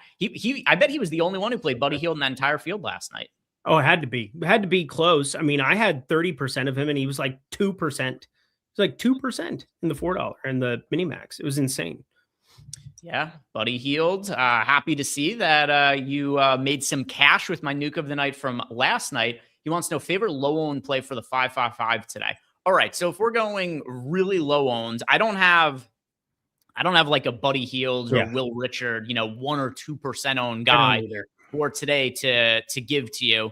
But it doesn't mean that I am lacking in a low owned option. And I think that if we are going to give him in the same vein of why I landed on a Buddy Hield last night, what was I doing? I was looking at a team that had tremendous opportunity for extended minutes and playing time, and then trying to figure out what are some of the Javonte Green. Yeah, just situations where you could have somebody who has potential to have a really big game, but the minutes are very, very uncertain. And to me, the team that's most similar to the Warriors from last night, it's the Pistons from today. So then we start to look at the Pistons, and it's, all right, who's low owned from the Pistons that could play extended minutes? And I land on the guy that we talked about earlier in the show, Eric, Javonte Green. He's got small forward eligibility. It's a dog shit position. He's 3,500 in addition to, and here's where I think he individually really benefits from there being no Caris LeVert. He benefits from no Cade, but I think the extra potential minutes come from the absence of Caris LeVert. If you want to go contrarian in the high dollar, smaller field tournament, I think Javonte Green is the pivot play from the Pistons. Yeah, and I'll go Duncan Robinson just because I don't expect him to be popular relative to Harris, relative to Sar Thompson, relative to anybody else. So yeah, if you want to get different, I think those are both really, really nice paths. Duncan Robinson remains under 15%. I don't really think there's a situation where he gets steamed up. I like playing 3 Pistons in most lineups tonight, just kind of what I'm looking at right now. And why not mix in a different one? Javonte Green, I don't mind that at all on DK. 3,500, multi-positional eligibility, good stuff. Yeah, we landed on different guys, but it's kind of the same thesis for how we got to those the same players. We just picked a different guy there. But yeah, I don't mind Duncan Robinson either. Dorian Ogans. 2v2 question: Trey Murphy and Javonte Green, or Tyson and Asar? So even though I'm going to go with the first option, even though we're both leaning towards Zion being in, just him being questionable, you don't know. He came down with an illness earlier today, still warming up for the game like normal. That would lead you to think that he's going to be in, but I don't think it's like a certainty that he's going to be in. I'm going to say the Trey Murphy, Javonte Green combo. Love. Yeah. I mean, I like Trey Murphy just because he can play a boatload of minutes if need be. And we do still have Herb Jones out, so that probably helps a little bit. He's been just killing in terms of usage on this team. 21.5 points is more than we've got for Zion across the marketplace. Like, I actively think Trey Murphy's a good piece to have, like, be one of your run backs, so to speak, from that game environment. And yeah, you could always have that unexpected news break. I'd set it at like 80% Zion plays, 85% Zion plays, maybe even a tad higher, but there's still a chance. And if you've learned anything from Dumb and Dumber back in the day, which obviously we live that out every single day on this show, and there's a chance. You're telling me there's a chance. Also, something else. So I'm not making pre-slate adjustments for this situation because we already have so much of the Pistons and these teams are playing against each other. if Zion's out, super easy to just make swaps through the late swap tool. We're not going to have to, make any kind of boost to get to this game. It's already going to show up in lineups as a result of that. Pierre is asking us about another player from this game. He wants to know, for FanDuel, is Beef Stew a good contrarian play to Duren? I've got Stewart in 12% of lineups. I don't have an issue with getting to him. But with that said, Duren to me is the best overall center option on FanDuel. So I don't really want you to be getting away from Duren, but Stewart's in play for sure. Yeah, he's in play. They'll share the floor if need be for a couple of minutes here and there. I mean, what do we got? Yeah, Stewart's going to play maybe 4 minutes alongside Duren in this game, 3 minutes alongside him. So it's not a complete zero out where it's 1-for-1 swap there. And if foul trouble breaks for Duren, there's a chance you get Stewart in sooner. They've proven that when they have all three of those guys active, they hate Paul Reed. Paul Reed came in, played really, really well at times, but that was without Duren out there. And then Stewart would come along for the ride, and it's just a cluster F. So feel pretty good about anything wearing a Detroit Pistons jersey, especially if it's low owned. I'm not going to say no to Stewart, but I will say he's like my least favorite of everybody. And I've been the Isaiah Stewart whisperer for some time now. Boy, well, this next super chat is just mean, but Willie Jenkins wants to know if we like more. I won't read the first part out of respect, but he wants to know any love for Sasser today. So, I think that there's a case to be made for Sasser in the same way that we've made cases for other contrarian guys from the Pistons, but I'm not playing everybody from Detroit, and he just didn't quite make the cut for me, Eric. Same. Yeah. So, it wouldn't be stunning to me if he has a good game. It's just, you can't always play every single player on the entire slate. So, Sasser. You can always treat people with love and respect. Thanks for the super chat. Yeah, thank you. Thank you for the super chat, Willie. Thank you. Friend of the program. Nice fella. Young Metro Boomin, best plays on FanDuel for each position. Sure. Here's where I landed on FanDuel. Just uploaded what I assume will be the final version of my lineups pre-lock. And for me, starting at the point guard position, Eric, I am going to go with, I actually got to on FanDuel, I got to more of Jaden Ivey than to Dennis Jenkins, with Ivey being the cheaper of the two. So I'm going Jaden Ivey at point guard. Yeah, throughout the years, I've always beaten the drum for playing both sites. I've done it less as I've done so much more betting content and made more bets myself over the course of the last 3 years. But I will say this is an awesome day to play both sites, because you're going to get some overlap of guys, especially on the Detroit side, that you're just not going to, like, I don't have a lot of Jaden Ivey on DK today. I probably should be playing more on FanDuel than I am, but I got 5% Jaden Ivey on DK. I'm like completely outright fading him. Jenkins for mid shooting guard, though. Yeah, Jenkins. Yeah. By the way, this is just going to be, this is all Pistons for me. Pistons. Small forward is Asar Thompson, power forward is Tobias Harris, center is Jalen Duren. As it should be. You can only play 4 for each, but guess what? You're probably playing a lot of 4 Pistons lineups on FanDuel today, for what it's worth. All right. Ace of Spade wants to know our favorite options for DK tier. So I'll rattle these ones off pretty quick. Pulling up the tier slate. Let's see. Is it expected overlay again today? It is already filled. So no overlay today. Tier 1, though, that is going to be Jalen Johnson. Tier 2, I'm going to my God, Karl Anthony Towns. Tier 3, that one is going to be Ja Morant. Tier 4, that'll be Jalen Duren. Tier 5, that is going to be Konkanepal. And then finally, tier 6, that one is going to be Asar Thompson. So Ace of Spade, thank you very much for the super chat. We do appreciate it. And we've got here, Dustin Stringer wants to know our favorite exotic player of the night. So just because we're short on time, I'm not going to run the animation, Eric. Not gonna play Package there.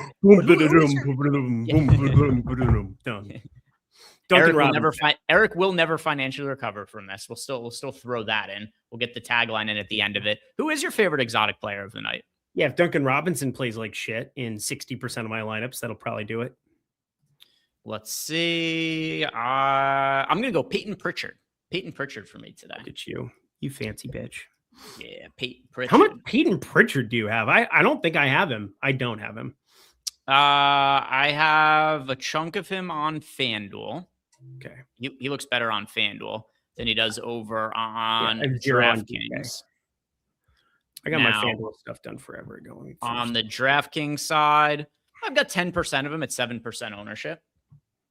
We can get down with your bad self on that. Yeah, That's I all right. mean, sometimes we get asked this question, and the options are fairly thin. I could have gone with Jock Landale as well, but Could have.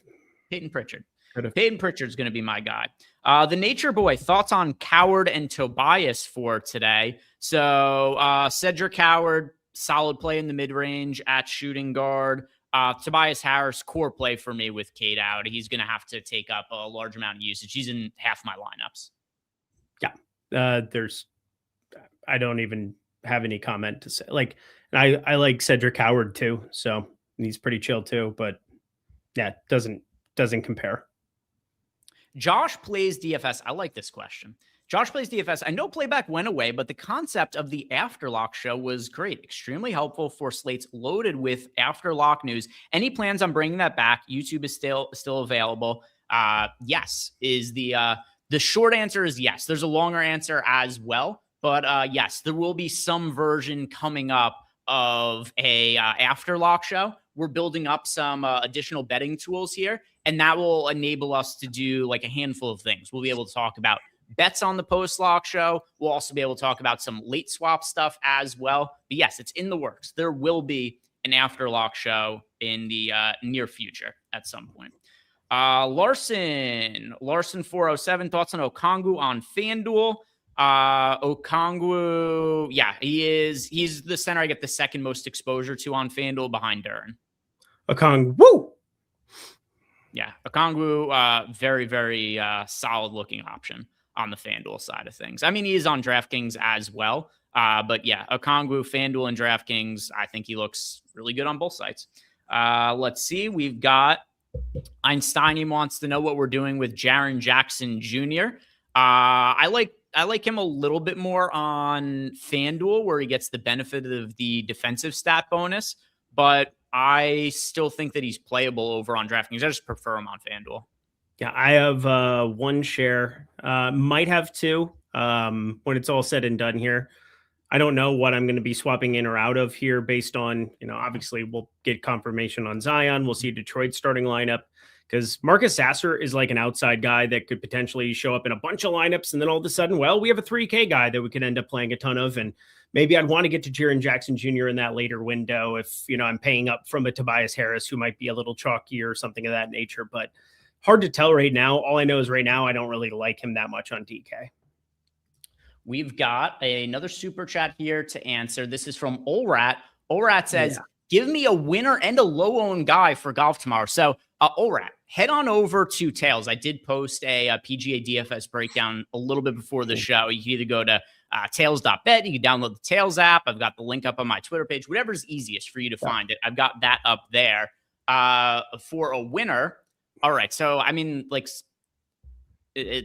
whenever Scott, if you're just trying to figure out who the most likely winner is, it's always going to be Scotty Scheffler in a Scotty Scheffler tournament. Now, with that said, every single Scotty Scheffler tournament on prediction markets, I take the field against him to win because the odds are ridiculous. Like you get the field like minus 200 against Scotty Scheffler in all these tournaments. So if you want a winner, I'm going to go with Ben Griffin. I am trying to get action on Ben Griffin on prediction markets. So I'll go with Ben Griffin.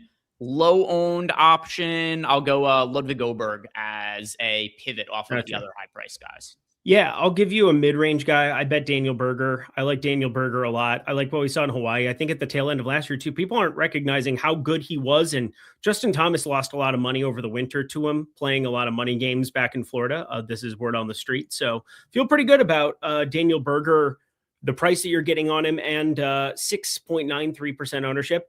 I'll throw another cheapie in there for you, too. Adrian Dumont Deschassar. I really like that guy, too.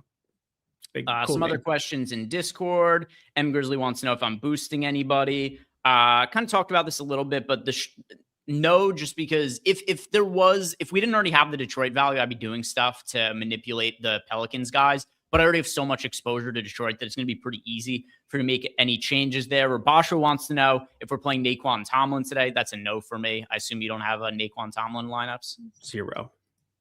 GQ1 NYC. Sim's giving him a bunch of the Memphis guys after the Detroit guys. Yeah, Jock Landale and Cedric Howard. I mean, I had them in 25 and 30% of lineups. I think they're both totally reasonable. And then DK801, thoughts on having Brandon Miller and Miles Bridges on the same lineup. It's like suboptimal, but it's not the end of the world. Yeah, not the end of the world at all. All right, guys. Thank you very much for watching. If you haven't done yet, like the video, subscribe to the channel. Go check out Eric and I over on Tails. If you're going to be playing the PGA DFS slate tomorrow, I just referenced this. I got a breakdown pinned to my profile for tomorrow's PGA slate. So go check that out. I've got some ownership on there. I've got some contrarian options. I've got a handful of things that you might find of interest. And Eric, what can people find from you over on Tails? Yeah, so I posted a golf thread as well. Ended up having a bunch of bets that I just kind of tailed from people that I liked, people that I trust, people that I enjoy. That's the beautiful thing on Tails, is that it's not just random people throwing out plays. We've got a really, really sharp group of people, especially in the PGA streets, that do a lot of work, that are very data centric. And so put together a betting card. Very excited to watch some American Express. Might try to get out there like maybe Friday afternoon, evening, to go watch a little bit of the golf, considering, it's not that far, but feeling pretty good about that golf tournament in general. I've had good success betting it in the past. So can we get Sepp Straka, Daniel Berger? Let's get some iron play going, and hopefully you just win the putting contest, because that's what it is. Go us. Like the video, subscribe one more time. If you're enjoying your experience on Tails, leave us a nice rating, 5 stars. It would be nice. We'd appreciate it. And now we're going to have to finish up the show. Eric, he's got a phone call to answer. Later, guys.